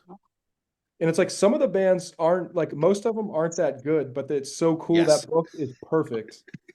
like that's the thing is like I would like to read that book more than I'd want to have to sit through Eperfest with all those bands playing Yeah. at some point. Congress, Ironside, and Short Sight, like props. But yeah, like Yeah, a lot of the bands. but I think it's like Ambrose said, like once you have the context for this stuff and that it's part of this scene, and you can kind of see how the trajectory of this scene went and the edge breaking that happened, and like sort of like and the people that kept with it and the importance of this thing to the people around it. That makes me appreciate those bands more. Like I yeah, definitely at the time had no time for those bands, but now understanding it, you're right. Like I would want to go back and listen to some of that stuff. Because I yeah, think for me too, a lot of like Ambrose was talking about with the context, a lot of stuff is like visually is what attracts me to stuff. Like even if the music is okay, if the band looks cool, like the records look good, like everything, like visually, it's a huge hook for me. And like with that Hate Thousand book, everything that those bands did and it's all collected, it looks so cool. Like if a zine is like written dog, it's like dog shit, but it looks good, I'm more inclined to kind of like praise it. But yeah. So Yeah, I think with punk also, this is like one of the few places, and hardcore by extension, where there's like a quest to make ugly music, and you see it in metal too. But like Psycho Sin or these bands that are just like objectively bad to most people, but they're amazing because there's sort of this pursuit for ugly and raw that happens in punk and hardcore where even bad records are fantastic, and if they look shitty you kind of want them more because you want something that's primitive and more authentic in somehow. Have you ever yeah. heard that Dave E and the Cool Marriage Counselors record that came out, the no, guy from the Electric Eels? no, I I think never it have. I think it's called like Wandering Through the Underwear Section at Kmart or something, the name of the song. It's like I used to play it and my dog would go crazy. The dog would get so angry, and it's just a guy like I went to Kmart. I went, and it's just like no music, and it's like not good by anyone's definition of what would be a good song, but it's fucking perfect. It's so awesome. And it's yeah, it's just authentic and raw and real. Yeah, and that's the best. Yeah.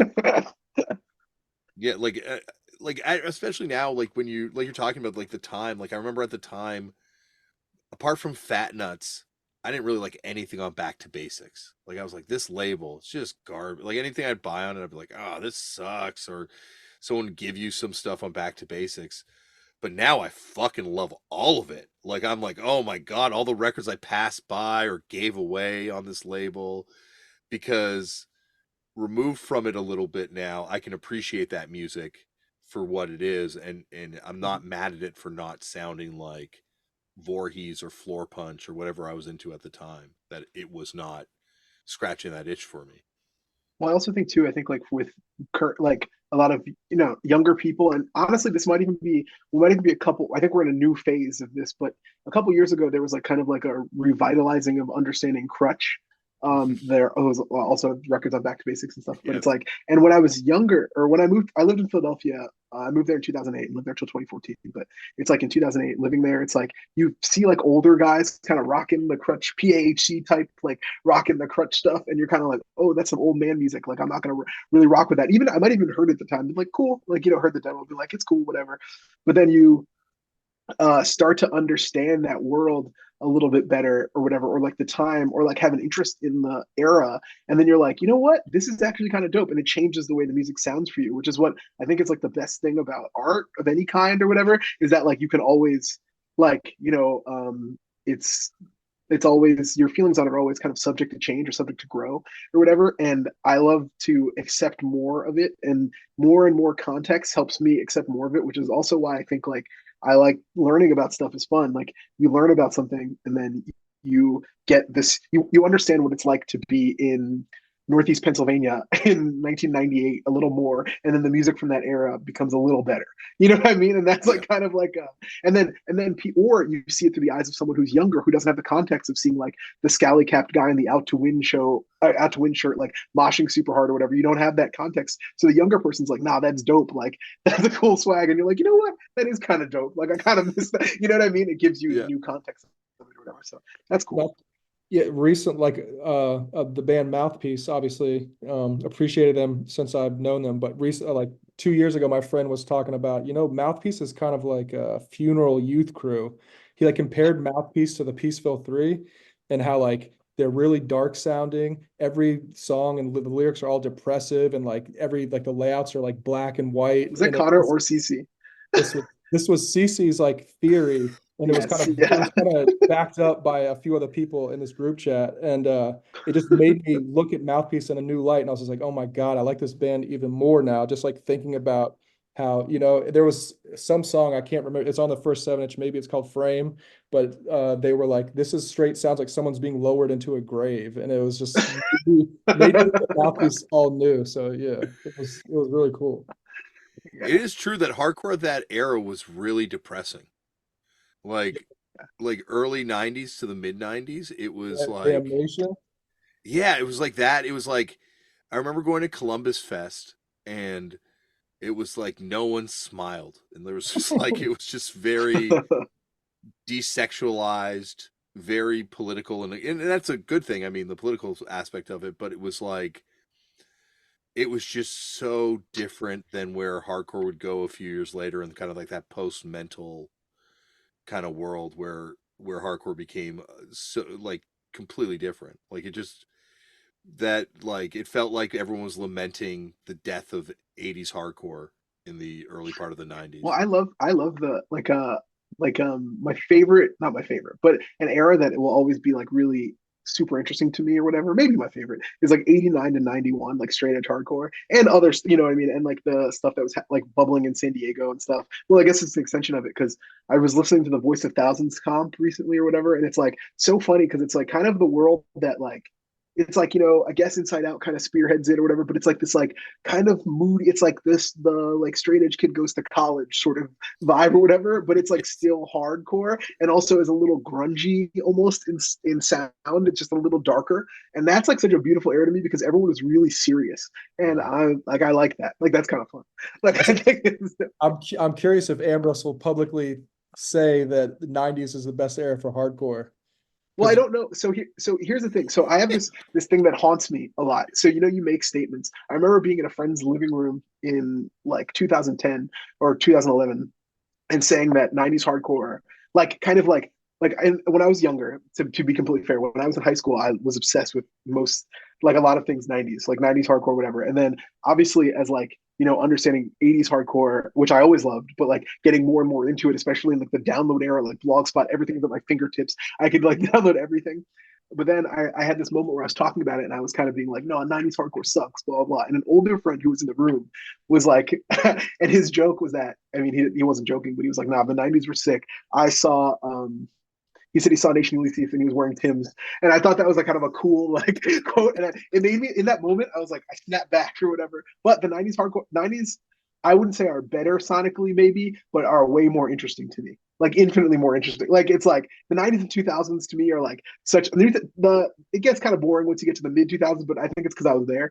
But like the 90s and 2000s, it's like 90s are so crazy and there's so many different avenues of it and it was so big and it was like kind of like the dream of DIY. Obviously, it wasn't actually the dream. Like I don't know if I would have wanted to be there as the person I am now, but it's like it's a huge network of like an interconnected network. Fanzines were the biggest. Like there were a bunch of different kinds of them. You know what I mean? I don't know, and that to me is really cool. So yeah, Well, it feels like post Nirvana, everything obviously changed, and then leading into the Green Day Offspring thing, where like the underground was kind of obviously building towards this thing with Husker Du and the Replacements and sort of like these bands getting bigger and bigger, but then everything's kind of like blown up by the Nirvana explosion, and I'm fascinated by it too because at the same time you have Nirvana on playing on Saturday Night Live, you've got Ebullition Records, and Bikini Kill somehow connects these two things that are completely seemingly on opposite ends of what punk rock is, like a major label band that's blown up and that's on MTV and on Saturday Night Live, and then Ebullition, which is like, don't even put a fucking UPC code on your record. Like, if you hell put a yeah. fucking UPC code on your record, you piece of shit. Like, you motherfucker. And yet there's a direct connection between these two worlds. And yeah, that's why I think the 90s to me is amazing because punk is its biggest, but also it's like most, like you're saying, political DIY purist.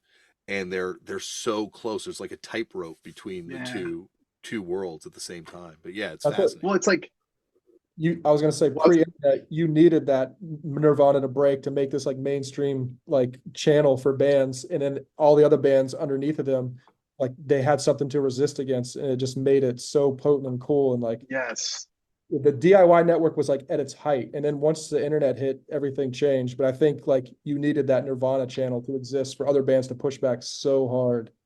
I would Well, it's like argue the that international network is the best thing. Like the international network is the thing that I think is the 90s is like strength or whatever. I mean, obviously, again, I wasn't there. So it's like looking at it through Old Issues of Heart Attack, which is like pretty much how I consumed old media when I was a kid. You know what I mean? It's like there it is. It's like here's the international network. You can write to anyone, you can talk to anybody, you can like interact with all these people or whatever. And it's like that to me makes the world feel big in a way that like, and I'm not trying to be on some like grandstanding it sucks thing or whatever, whereas social media makes the world feel small. Do you understand what I'm saying? But being able to contact everyone who's into the thing you're into or whatever, and like book a show through the phone, and like this rejection of that mainstream is like so beautiful to me. So it's not necessarily that it's big, because being big doesn't necessarily inherently mean good. Like to me, it's like big with no ethos is like, well, who cares? I don't care. You know what I mean? Like it doesn't mean anything to me really. But it's like the I don't know, just like the work that people were doing to try to create the world and maintain the world is like really beautiful to me. So well, that's why I find Max Rock and Roll fascinating, and that oh whole man, it's the best. right because that's like their philosophy that hardcore is international is what, like you're saying, Mm-hmm. that's what makes this special, is that there's not like the privileging of American or British or Canadian expression. It's like an international expression. Like you get a record from some band in Japan, and it's just as valid as the record you get from some band in Australia, and it's just as valid as the record you get from here. And like the fact that all these people are communicating, and there is this sort of DIY self-built network, that it's important to have these sort of lines of communication that go beyond borders and go beyond your neighborhood. And that's yeah, like I really do feel like that's you see that with Max Rock and Roll, you see that with Heart Attack, and the internet is where like this thing I guess got formalized, and it ultimately kills it. Like now we're all there was a purity to DIY before, because you could exist outside of this whole mainstream music industry, but now no matter what you do, you have to be part of the machine. Like we're all on Spotify at this point, or we're all Well, I don't. But that's the thing, though. I don't think you have to be a part of the machine, and that's where my idealism comes through. And I think it's a fine decision to be. Like, I'm not saying you don't. Like, I'm not shaming anyone for doing it or whatever, or for playing the game or part of the machine. But I do think that we can. Like, I don't know. Maybe I'm still like an earnest believer in the fact that you can. But I also do think the world's a lot different. Like, rents are higher, everyone is older, like things are different. So I'm not shaming anyone for like whatever any decision they make or like whatever they, because I understand like it's hard to be exist. Like I'm not whatever. And but I also do think that a part of it being people being older, you lose this thing where people want their I mean, people who are younger wanted this too, but I feel like you lose like the youthful idealism or whatever is a lot of gone, and it's a lot of people who want to get together and have a good time, which is also beautiful in many ways. But for me, I'm just like, yo, you can do that and still, whatever, work against whatever machine you do not want to play into. And so if you want to be on those things or do those, like if you want to have a booking agent, be on the like whatever package tours, respect, do your thing or whatever. But I also don't think to be involved in DIY punk you have to. I think that is something that we should like,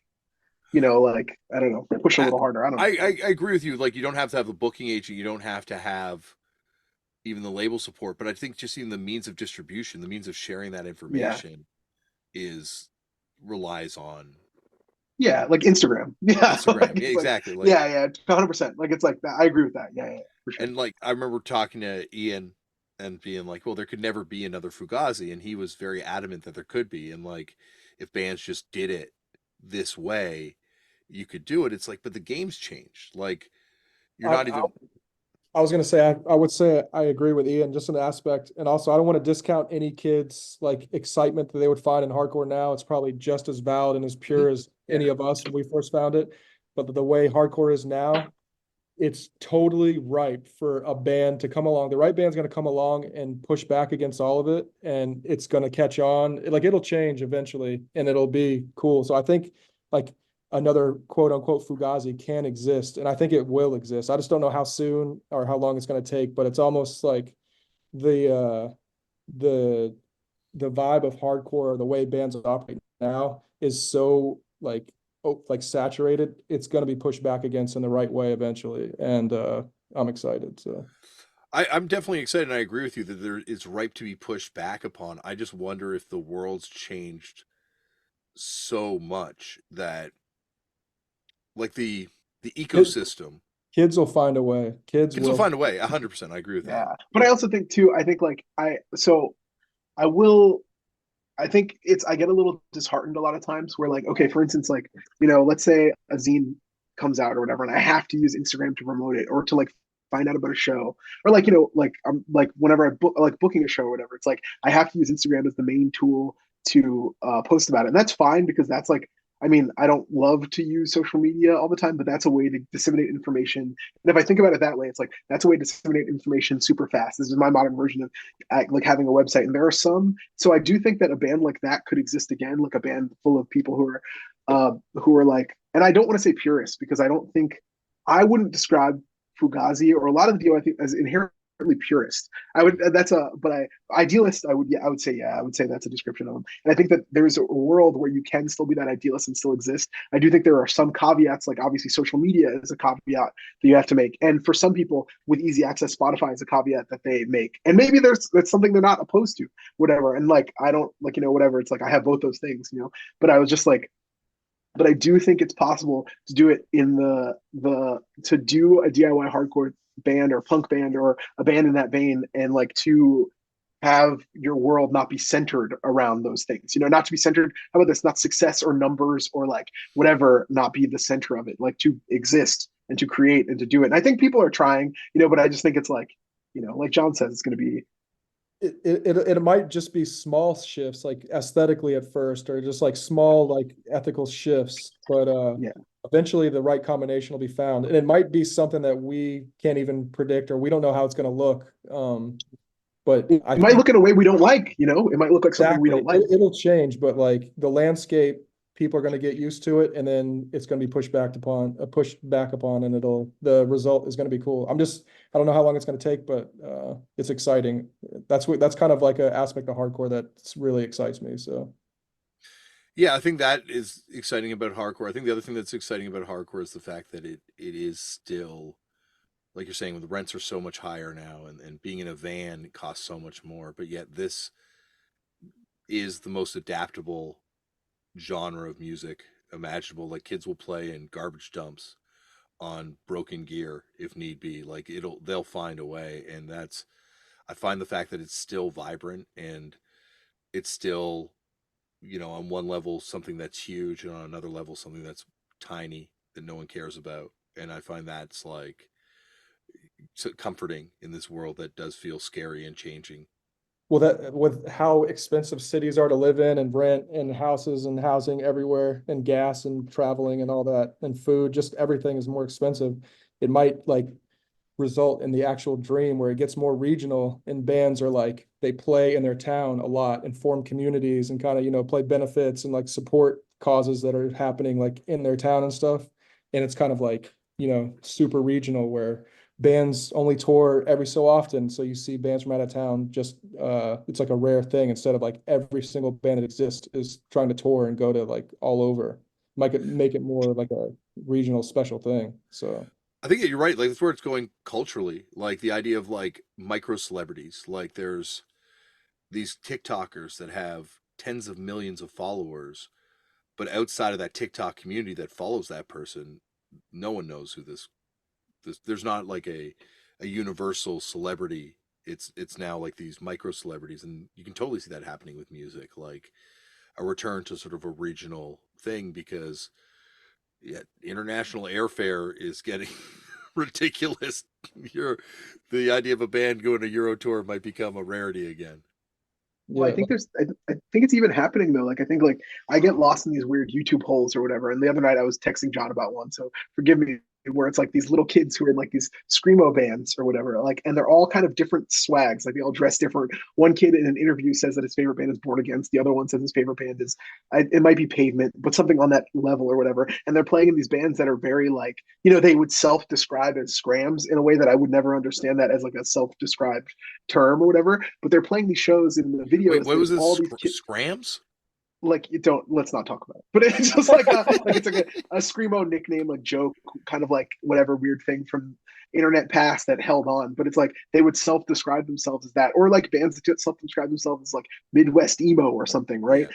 And there's these scenes, and like I'll watch them on YouTube randomly, and they'll be like in Houston or in SoCal or whatever, and they'll be playing these shows that are massive, filled with teens, and all the teens look like a ragtag bunch. Like some of them look like ravers, some of them look like new metal kids, some of them just look whatever, like regular kids, whatever, like young kids with baggy hoodies that they would potentially pop the holes in or pop like thumb holes in or whatever, and it's like you watch the videos of these kids, it's like that is so it's still happening in like various ways, or and like, but the one thing that I think is missing from that is like the international network, and that's like the thing that I think is the beauty of punk. You know what I mean? It's like I said earlier, it's like the international network is what, like, so like these kids will learn that these kids in this place exist, and there and there and there, and it's probably happening right under us in a massive way that we would never understand because it doesn't inherently look like the thing that we think is punk. And that's what I think is bad about when we get rigid about sound or whatever, or rigid about, I mean, obviously too, I'm like, we're like older, we don't need to be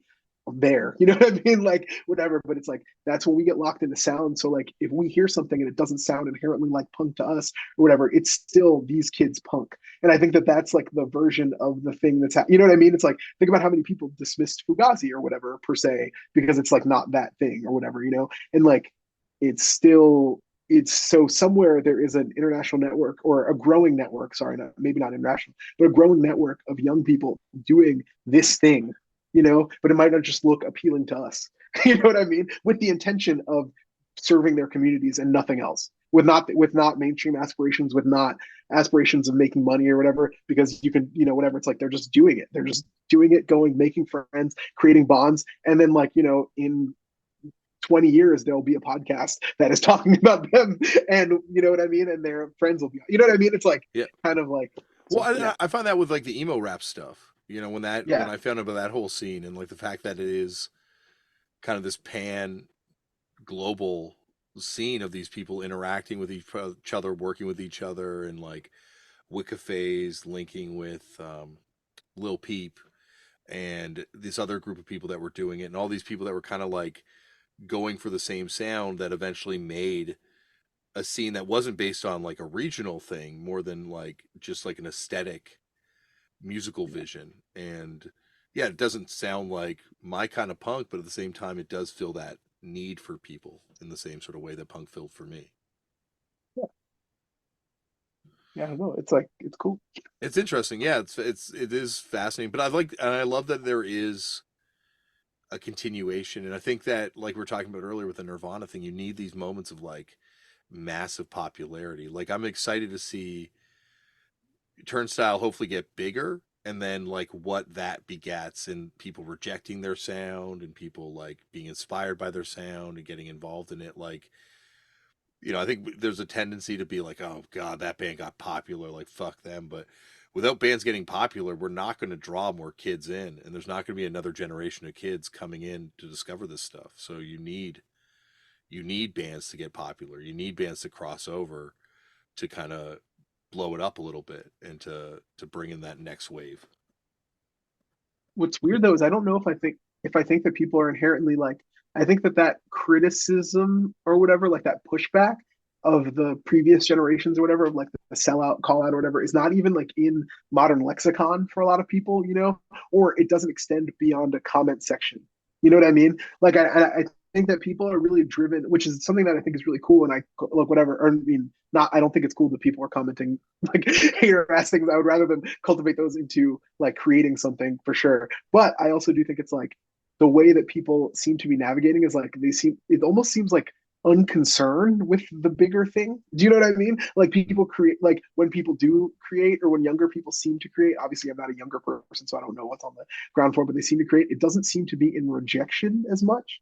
It seems to be in like incongruence or in like just doing my own thing, which is kind of like a thing that me and John talk about all the time. It's like, instead of, the things that we both want to do or see in the world, instead of working in opposition to something or whatever, you work towards something. So you build the thing that you like up, as opposed to spending time tearing the thing you like down. Because now the tearing the thing that we like down, like back in the day, meant a lot because it was in like print or in a zine or whatever. But now those things get read, tidbit, whatever, and then you get like, a weird argument with someone that you don't dislike. You know what I mean? Like it's like, or you get like a phone call from someone that you like enough that's mad at you or whatever. It's like, no, you build the world up that you want to see. So like you include, there's this Masha Delight phrase that's like only showing what's worth knowing, which is like kind of cocky and cool in like a classic hardcore way or whatever. And I think that that's like it's like you try to build your world and not necessarily focus on the teardown. So I think that that's like what we're watching happening. Maybe, I don't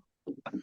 Well, I think what you said, there's no more selling out. Like that's just such a quaint kind of notion from another time. Like think about Jello Biafra getting his legs broken at the Gilman, or the mental anguish people would go through signing to a major label. Or Well, Damian, was there ever like, what were conversations and fucked up when you guys like signed to Matador, started playing bigger shows, or like, you know what I mean? Like, took it a step further? Like, was there conversations, everyone in agreement, or like what was the?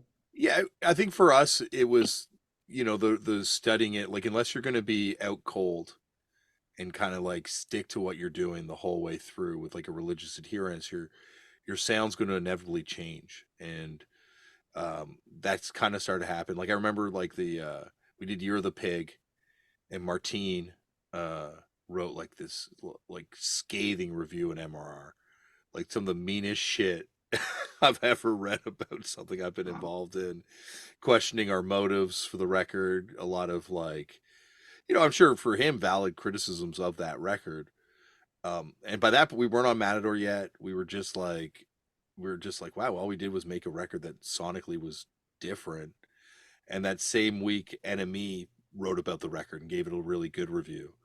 And so it was almost like, well, this is just like a natural thing for us to do. Like it wasn't, and because of the name Fucked Up, we knew we were kind of insulated. Like we were never going to be able to really completely sell out like as much as we would want to. There was always going to be like, I'm a fat bald guy that screams, and we're called Fucked Up. Like there's a ceiling for this thing, no matter how we do it. So for us, it was just like we would never sign to a major, and as long as we could connect it to punk, I think for us that was the big thing. And so we came down to between Vice and Matador, and we ended up signing with Matador. But we're like, okay, Gerard from Matador did Conflict fanzine. They did the Death Wish 7-inch.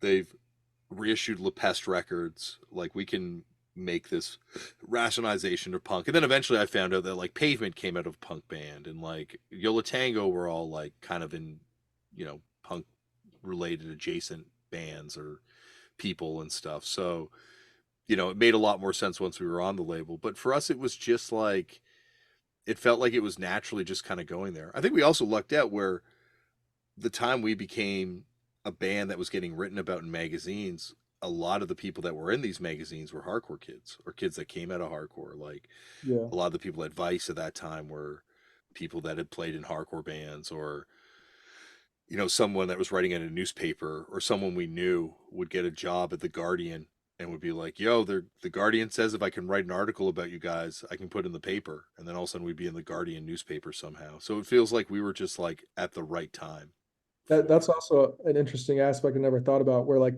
punk kids that grew up and got jobs kind of in the industry doing favors for smaller punk bands. It kind of feels like, oh, hey, like this guy that like used to be in this band that I liked when I from the 80s, he's asking us to be on this label, so it feels okay. Yeah. Yeah, definitely. And like I think the other thing is like all you want is acknowledgement from that previous generation. I Yeah, think like in punk rock and hardcore, like I don't know, maybe not all you, but I wanted to be peers with my heroes. Like that was like my goal, and I knew it was probably not going to happen. So then all of a sudden be at a point where you're like talking to someone that like saw this great band that you love, and they're into what you're doing. You're like, oh my god, like I can kind of put myself into this conversation now. I can be peers with like my heroes, and yeah, that was like a big part of it. It's still a big part of it. Like, all the hardcore bands that are getting linked up with Taco Bell. That's through this dude who roaded for Ignite super early on, and was the same reason like we got hooked up with a bunch of different opportunities, was because he was just like, yo, I got this job. Like, this is kind of the bands I like. This is the kind of music I like. Of course, I'm going to try and find a way to, have it hit somewhere. Like, I think like a lot of times you can be cynical about it, or once again, not you, but I can be cynical about it and look at it and be like, oh, this is like, they're just marketing. They're trying to steal our culture away. But then the other piece of it is like, no, sometimes it's just someone who likes this shit and is like, well, why not big up the stuff that I like and give it kind of like a place to go. And I don't know. It's something that I still think about, but like you said, Ambrose, it's kind of like a quaint notion selling out now because, and this goes back to what I'm saying. We're all on, like when people were like, oh, let's fuck Spotify. They got Joe Rogan. They gave Joe Rogan all this money. Quit Spotify. It's like, take your music off Spotify, take your podcast off Spotify. And it's like 100%, but then leave it on Amazon that uses this technology to hunt down like undocumented people, or Apple, which uses conflict. Like I've been to the Congo, I've seen what happened to the Congo looking for this fucking Yeah. cobalt. Like it fucked up that country, and it's like we're all guilty. I interviewed that guy Twin Shadow one time, and I was like, "Don't you feel it's kind of fucked up now that everyone has to kind of sell out?" And he's like, "No, now we're just all guilty. Like we all have to admit that like our hands are dirty because that's just the reality of it now." It's hard for me though sometimes too, because I agree with you on that we're all guilty in many ways, but I also think that I don't love always using that as the like for me, it's like, yeah, but every day we should try our Mm-hmm. best to be less guilty. Do you know what I mean? Or like not less guilty, we'll always be guilty, but to utilize those things a little bit less or whatever. And that's like why, so I'm not gonna, and I again not shaming anyone for any decision they make or whatever, but that's like why something like a brand deal or whatever, is still so I can't escape this idea of like being like, and I'm not gonna like blame someone. I'm not going to post about it on Twitter. I'm not going to be like whatever. But it's like at the same time, I'm like, it doesn't feel like the world that I want to live in. You know what I mean? Or like the culture that I've built into myself and want to live in. Like, you know what I mean? Where the people that and that is, but also who cares? No one's living for me. Like I'm just saying, like it's like for me, it's like, and so those are the things that I feel like I don't want to spend my time propping up inherently because I'm like I understand that this person has a job at like a brand. You know what I mean? It's like kind of when all, and I hate to talk about like the classic like Twitter topics or whatever, but like it's when all the PBR stuff happened or whatever. It's like, sure, like there's someone who cares about hardcore bands, or whatever. Given those bands, do what you want. Like I don't, whatever.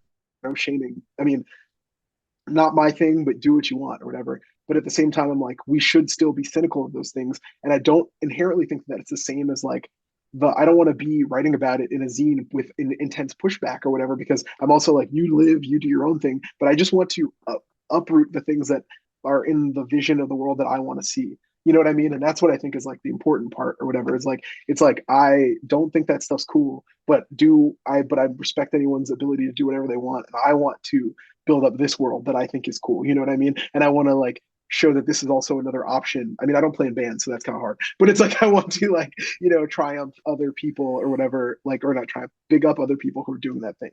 And that's what I think. I don't know. So I think I understand why people do it. I understand that it is a motivation, but also at the same time, like I think we should still be pushing back against it, and not in the way where we're like, "Fuck them, they're whack." Pushing back against it by creating art and creating a world that we want to see. You know what I mean? Like that's what I think is important. You know, but again, no shaming or dissing anybody. Well, I think no, what you said earlier, where the music is the central thing of this, but it's not the most important part of this culture.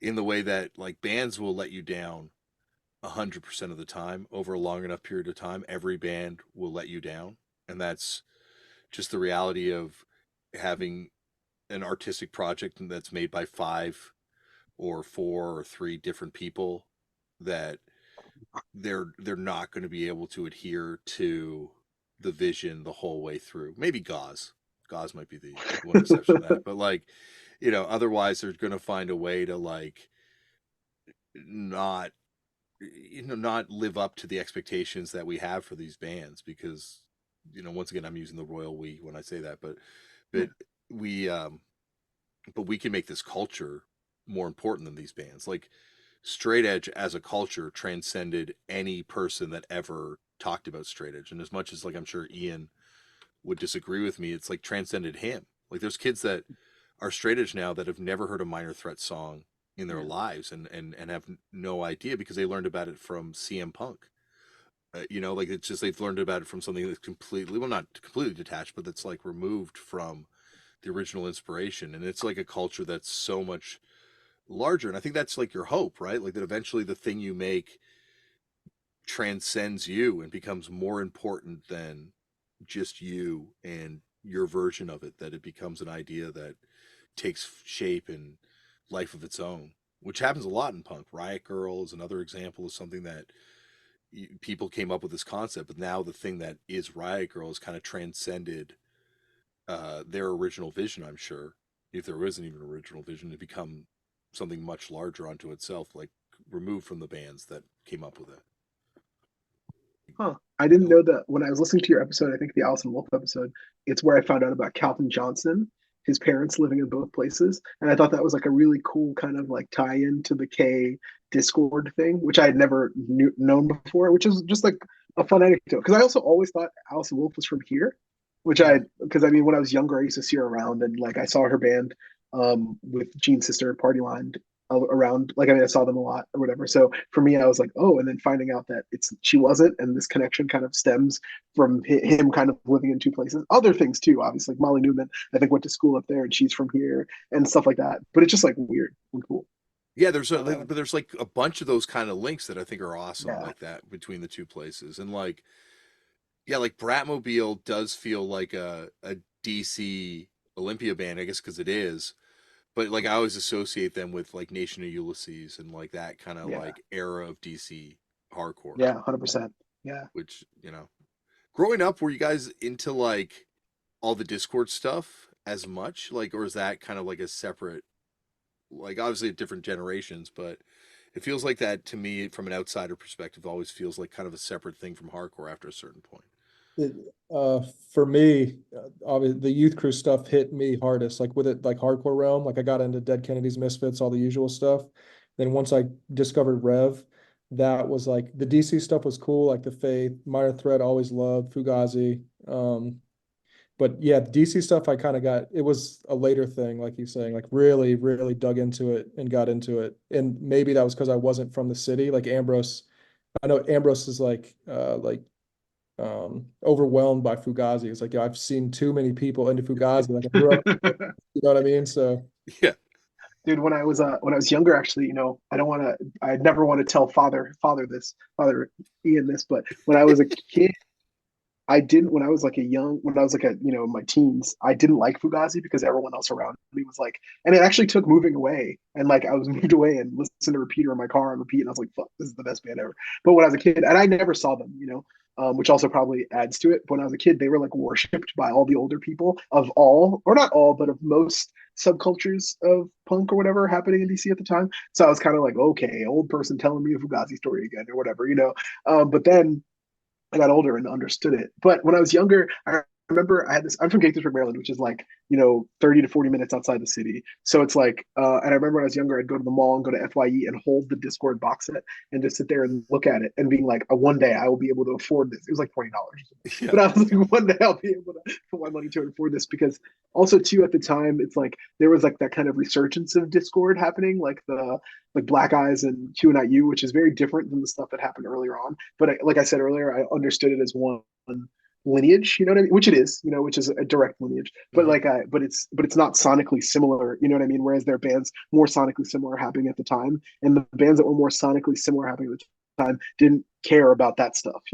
But I was into that stuff, and then obviously I was super into but I was mostly into the '80s stuff, and I mean, I loved Minor Threat, still do. I loved all of it. I didn't, there were other things I knew. SOA was a huge first thing for me to be like, which really felt like not my own, but it felt like something, different like off the beaten path, even though it's not, but at the time it did. And then yeah, the Embrace LP is also like massive for me. So yes, I loved all the Discord stuff that was happening, but I didn't exist in their realm. Like I went to those shows, but that wasn't really. I went to see Black Eyes and Q&IU, or I never saw Black Eyes until later. But Q&IU and like the bands that were like offshoots of that scene. But later, but I didn't like I wasn't amongst those people, I'd say. And now I have a better understanding of like the history of the city through that lineage, through that direct lineage. But like even people I remember seeing around being like, oh, that guy used to work at the Black Cat. He was in this band or whatever. And now I understand it a little better. So yeah. Yeah, it feels like there's like Discord's like a great example of when that next generation comes on and comes around and it just kind of splinters off and becomes its own thing. Like it's not necessarily like there's still a punk DIY hardcore scene, and obviously they would take exception, I'm sure, to me saying that it's not punk or hardcore, because it is, Yeah. but it's kind of Mhm. becomes its own separate thing, and then there's like a new scene of younger kids that don't necessarily relate to that in the same way, or they don't relate to the younger kids, but it's like part of this natural life cycle of hardcore that you see happen time and time again in all over the place with different scenes. And I think that's kind of like the thing that is really like we talk about like obviously the way that it sounds is incredibly important. Like the way that it sounds like like the historical timeline of like punk is important. Like the way the guitars sound or whatever, the way that whatever. It's like the way that singers sing or whatever. Those things are important. But I also think, like I've said, like I know I'm beating a dead horse. I'm sorry, but it's the the everything that goes with it is also important. I think that those bands really, like the Discord bands, kept going in the lineage until they kind of stopped signing new bands in that like lineage, and then the other stuff was kind of revival of the original spirit, which I also think is a game changer and influential and like obviously my preferred style. You know what I mean? So it's like kind of like just cool how those things splintered off and still kept like one was going forward continually and one was going forward by going backward, which I think is like a really cool like that's how I think about like Floor Punch or something. It's like yeah, they say that they were going back, but they really like brought it forward in a weird way by doing that. I mean, maybe I don't know if inherently like ideologically they brought forward what like sonically and aesthetically and like everything and ideologically in a way, but like they brought it forward um in a way that defines it, you know. And it's like Floor Punch doesn't sound or look like exactly like a band from the late 80s or whatever. They have their own thing. They're wearing New Balances. There's a new thing. There's like, you know, an Oasis shirt on the back of the record. Like there's these things that come to define a new world. You know what I mean? And so that's cool to me. I don't know. It's like going forward by going, I don't know. Both things are cool. All of it's cool. Everything's cool. Like, Yeah, absolutely. No, I think Floor Punch is a great example. That whole Youth Crew revival stuff, because as much as like people are like, oh, they're just trying to sound like the Rev stuff, or they would even say like, yeah, we're trying to sound like the Rev stuff. But the reality was, like you're saying, it's not going to sound like that because the inputs are different. So what's going to come out is going to be slightly different, and that because of Floor Punch specifically, I think you get like the locking out stuff. You certainly get like Cold World and these kind of bands are sort of like out of that, and then Title Fight's out of that, and so it like a whole other branch is coming out of it, like you're saying, going backwards to bring it forward, but then still it leads to sort of like weird progressions through that.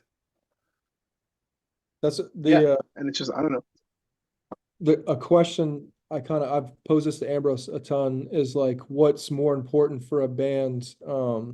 Is it either like existing in the moment and like cultivating a community and influencing a lot of people and giving people a place to like feel welcomed and involved, but then the band's kind of forgotten about, they're just kind of like they serve their time at the time they exist, or a band like existing and like being appreciated for like having a legacy and being listened to for years and years and years after? Well, I guess the latter is probably more important, but I think everyone wants to wind up in the second one.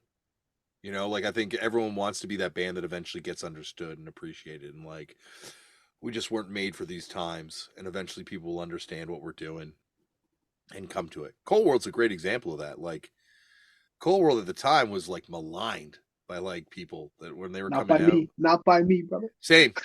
Like Yeah, first not time I by heard it. day one. Day one. I mean, Yeah. not day one because I was a little kid, but the first time I heard Ice Grills, I was like, "This is my favorite band." Anyway, sorry, Yeah. but No, I yeah, feel the same way, and I feel like like there's a lot of bands that like you look at now and you wouldn't realize how Cold as Life's another band that I don't no one people took them seriously, especially like in Toronto, like they were beloved, but the level of adoration towards that band now is completely different than it was back when they were around the first time. And you certainly see that with Cold World now. Like Cold World is beloved by huge swaths of hardcore, and but then there's also like you're saying, the bands that build the scenes and that provide the space or bring the kids in. Ensign is a good example of that, like a band that a lot of kids loved, but I don't think they're like celebrated in the way that Floor Punch is looked at. Yeah, that 97A is forgotten too. that's two good examples. Is like, you created a place for people to feel welcomed at the time and they like bettered their life. Like, is that more important than the music being listened to for years after? You know what I'm saying? Yeah, I feel like I'm kind of more in the former, honestly. So yeah, yeah. Yeah, like it's interesting because like you almost can't have it both ways. You can't be the band that was beloved and I mean, no, you helped can build. I think you can have it both ways. Like Fugazi is probably a good example of a band that has it both ways. Like the Beatles, like, not the Beatles I isn't. don't know if anyone's coming to Fugazi now and is like, oh, musically this is fucking unreal. Like Maybe I'm insulated by the wrong people then, because maybe Yeah. this is the reason Ian's never going to come on the show is because I say shit like that. So it's a yes, very I wonder if young kids give a fuck about Fugazi. That's a good question. I don't know. it's yeah, they're a band that I think like the context of that band is so tied to it that it's hard to like it's hard to hear Fugazi was impossible for anyone that kind of like was around through that time or at least is aware enough of that time to hear it without hearing the context every time you hear it, like to hear how important that band is. And it probably works against them just as much as it works for them in a lot of ways. Yeah. They also I would haven't say there are a really lot of go on, sorry. Well, I was gonna say I would say there are a good amount of bands that I can think of that serve both. Like I would think about the Bad Brains, or whatever. Like you talk to to keep it DC focused. You talk to an older person and they talk about the Bad Brains. You talk to a young person and they feel like electrified by it. And I just think it's like a special moment. I mean, Minor Threat's the same. Special moments with these bands that like can do both. Yeah, and I feel like Bad Brains are a band that if you're around for the time, your relationship to them changes depending on what time you're around for I them. guess you're right. Yeah, I guess you're right. Yeah, yeah, But they're obviously like the greatest band of all time, but their role in music and showing up in different places and completely changing the scene. Like when they show up in New York and it just completely changes New York hardcore and that impact that they had there and the stories you hear about them community building in DC. I think they're a band that doesn't necessarily get appreciated until you're like sort of deep head researching the history of punk rock for how important they are outside of the music they made, but as community builders and as sort of like focal points in the early years. Like, do you remember the episode I did with fucking Ivan Julian, who played in Richard Hell's band, no, where he talks about how him and HR used to smoke hash joints in high school together, no. and then he's like, Wait, is he from DC? he's from DC. Yeah, he was in like Oh, okay, cool. he was in a band with the guy. I can't remember the guy's name. The guy who produced all the Fugazi records that played with Tommy Keene and was in the Raz. Said nicely. Yeah, yeah, he was in the band with him like way back when, like a Doors cover band.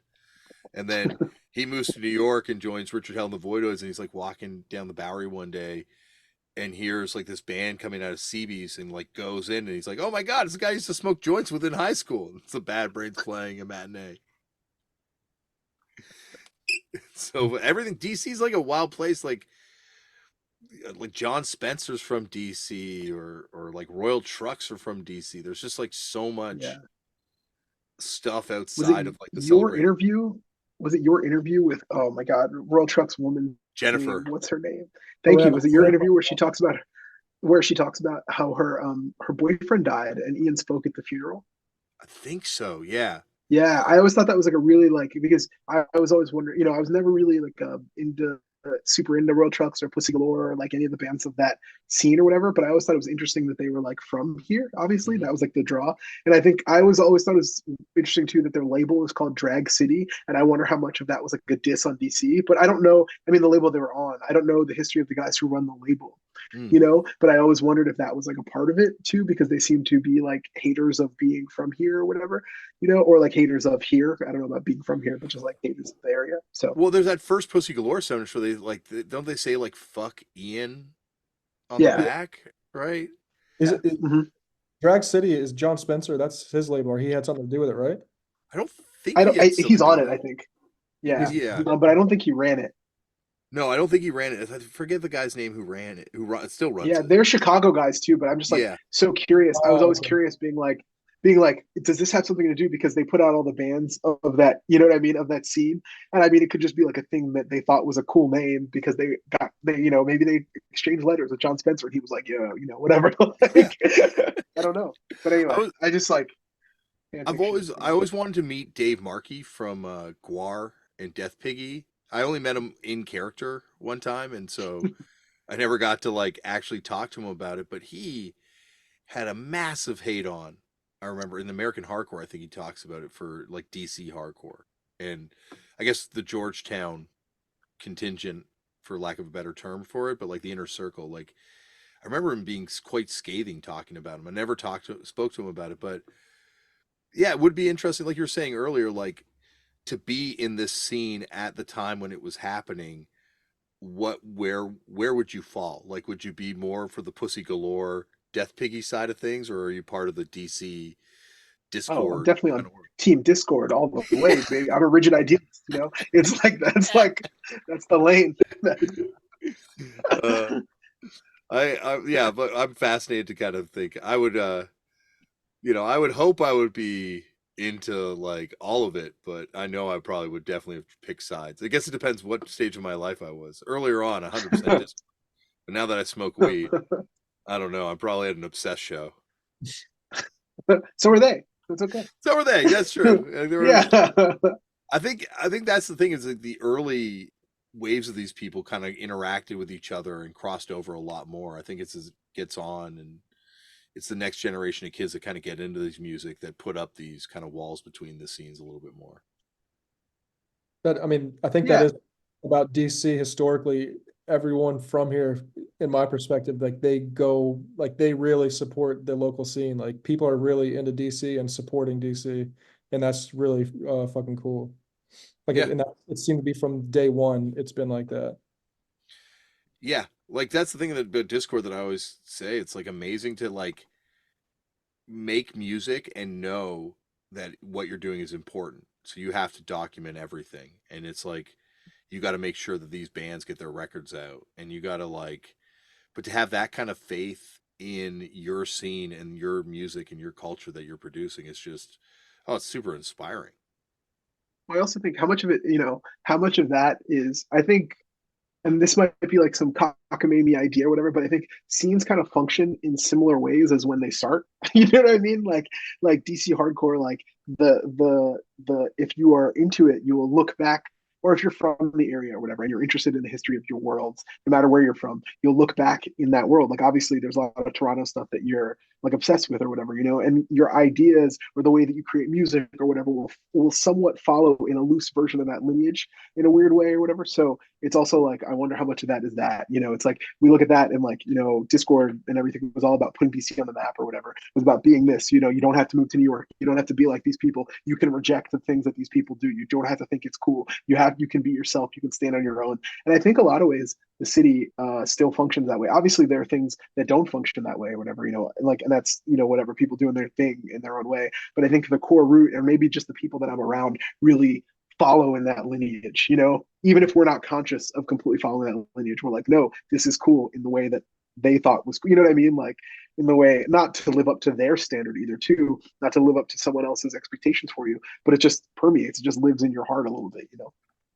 Well, it's also interesting when you look at DC as being kind of the first, and I know there's the crass stuff and all that thing happened in England, but like the first sort of political American hardcore scene and like political, even looking at the way you, like you're saying, like you look at yourself and look at your place in the world. And it's kind of like the birth of what like a hardcore kid is, like sort of the self-referential, uh, constantly questioning person that also does have like a self-imposed moral outlook on the world that you adhere to and a moral code that you kind of go for, which is to me that's the basis of what a hardcore kid is, and that and hardcores that follow ever since then are kind of like in that mold in a way. Yeah, totally. I mean, it could have just been like another genre of music, Mm-hmm. and to many it is, and that's fine. But it also isn't. It's not to me. You know what I mean? It's like a culture, it's a lifestyle, it's a community, it's everything. And those things could have existed maybe without the tenets placed by like the people that were there or whatever. But it's like they exist also and are upheld because you were introduced to them. Like the ideas were introduced in the song or in the interview or in the like whatever, like when you saw them live, and people carry those along with them forever. You know what I mean? It's like the idea, I think about Halloween a lot because people that are close to me get kind of mad because I don't, or not mad, but like my partner gets mad or like my friends get mad because I don't like to celebrate it. And I always wonder where that comes from, where that like sort of, because I stopped when I was like 12. I was like, I'm never doing this again. And I realized that like Dead Kennedys Halloween I'd heard and been like, no, this is for regular fucking people who want to act like they're strange. I don't want to do that. I don't want to dress up. And it's like, but the idea of getting into Dead Kennedys, getting plastic surgery disasters as a child was like a game changer for me because it showed me that you should question every single thing. So it's like, question why someone is talking to you that way, question why, like, like, why is this thing this color and not this other color, or why are you signing your life away on this line. It's like every single thing is to be questioned. So I think that that's like a really important thing, and I think that permeates in a lot of the Discord stuff, or at least in a lot of the work that Ian does. I can't speak for all the Discord stuff, but it's like it's you question everything around you and you guide your own thing. You know what I mean? It's like, don't do anything without interrogating it, which I think is exhausting for a lot of people. So I understand why a lot of people really reject that. But for me, it's like liberating. It's liberating to know that I'm in control of every single thing that I like. I every day I wake up and think about the things that I'm doing or the actions that I take, and that's cool to me. But it's not cool to everybody, and that's fine. But it's cool to me. Yeah. Josh, when he was on the podcast from Fucked Up, said, put it like, punk is the real red pill. And like, once you get it, like, you realize that everything in society is bullshit. Like, all the coolest people, all the things that make someone popular and cool are not cool. And it's completely backwards. And there's this own metric for success that you can set, and there's this you can live your own life kind of free from all the society bullshit, like wearing the right clothes or doing the right thing. Like, it's just, I don't know, it's fascinating how it's almost like an escape hatch as a young person from society in a way, in a real way, unlike a lot of that bullshit red pill stuff. Like, this is the real red pill where you're like outside of society once you kind of get into this music in a way. Yeah. Yeah, yeah. You look at. I mean, it's like you look at everything. Like, I don't know. I will never look at an advertisement the same Mm-hmm. because I was like a Jello Biafra fan as a child. You know what I mean? Like, Mm-hmm. that's like a really cool anecdote or whatever. And I'm not saying like it makes me better or like more open or free or whatever than anyone else. It's just like a thing that I really appreciate. It's like that I won't just take anything that's handed to me. Someone walks up to me and hands me something, I will not just accept it. And that's like only because, and like I would hope other people wouldn't too, but not because I think I'm better or whatever. But it's just like it's cool that this world teaches us that we can ask those questions or whatever. And that's, I don't know, it's beautiful, man. It's dope. That's, Yeah. I think when I was a kid, hardcore was the first time I completely like trusted something. Like even before that, it all seemed like an act or a play or people were just going along. But hardcore was the first time where I like completely trusted in one thing. Mm-hmm. And you learn, like, the stuff I learned about, like the Armenian genocide from Integrity. Or I was talking to Kurt Vile the other day, and he's like, "Yeah, I learned about the Palestinian struggle from Propaganda when I was like 14 years Yeah. old. Like, I heard them have a song about it, and like we learned, like, you learn, like, oh, the shit I'm learning in school's bullshit. Like, this is you're exposed to all sorts of like new ways of thinking, new, and like you're saying, like, you can trust it because these people aren't necessarily trying to sell, as much as they're trying to sell you their record or coming to their $5 show, but at the end of the day, they're not really trying to sell you anything. Like, they're telling you something in a very heartfelt manner, and it's not polished and it's not stripped of context. Like, it's all there for you to see, and there's an honesty to that. Like Martine, like, it hurt so much when he wrote that review of Fucked Up, because I think he's one of the smartest people I've ever been exposed to in my life, and I learned so much from this dude. And I feel very lucky that I found this kind of music where I could have someone like that talking to me on stage 2 feet away from me, like a foot away from me, in the basement of Who's Emma, and saying things that were just completely blowing my fucking mind. And yeah, like, I don't know, there's no other place I'd want to be. I have a question for you. How did you feel about that review then, and how do you feel any different about it now? Just curiosity. Like, I feel like, yeah, then it hurt, right? Like, then it kind of hurt. Like, though What I year kind was that? 2007, 6.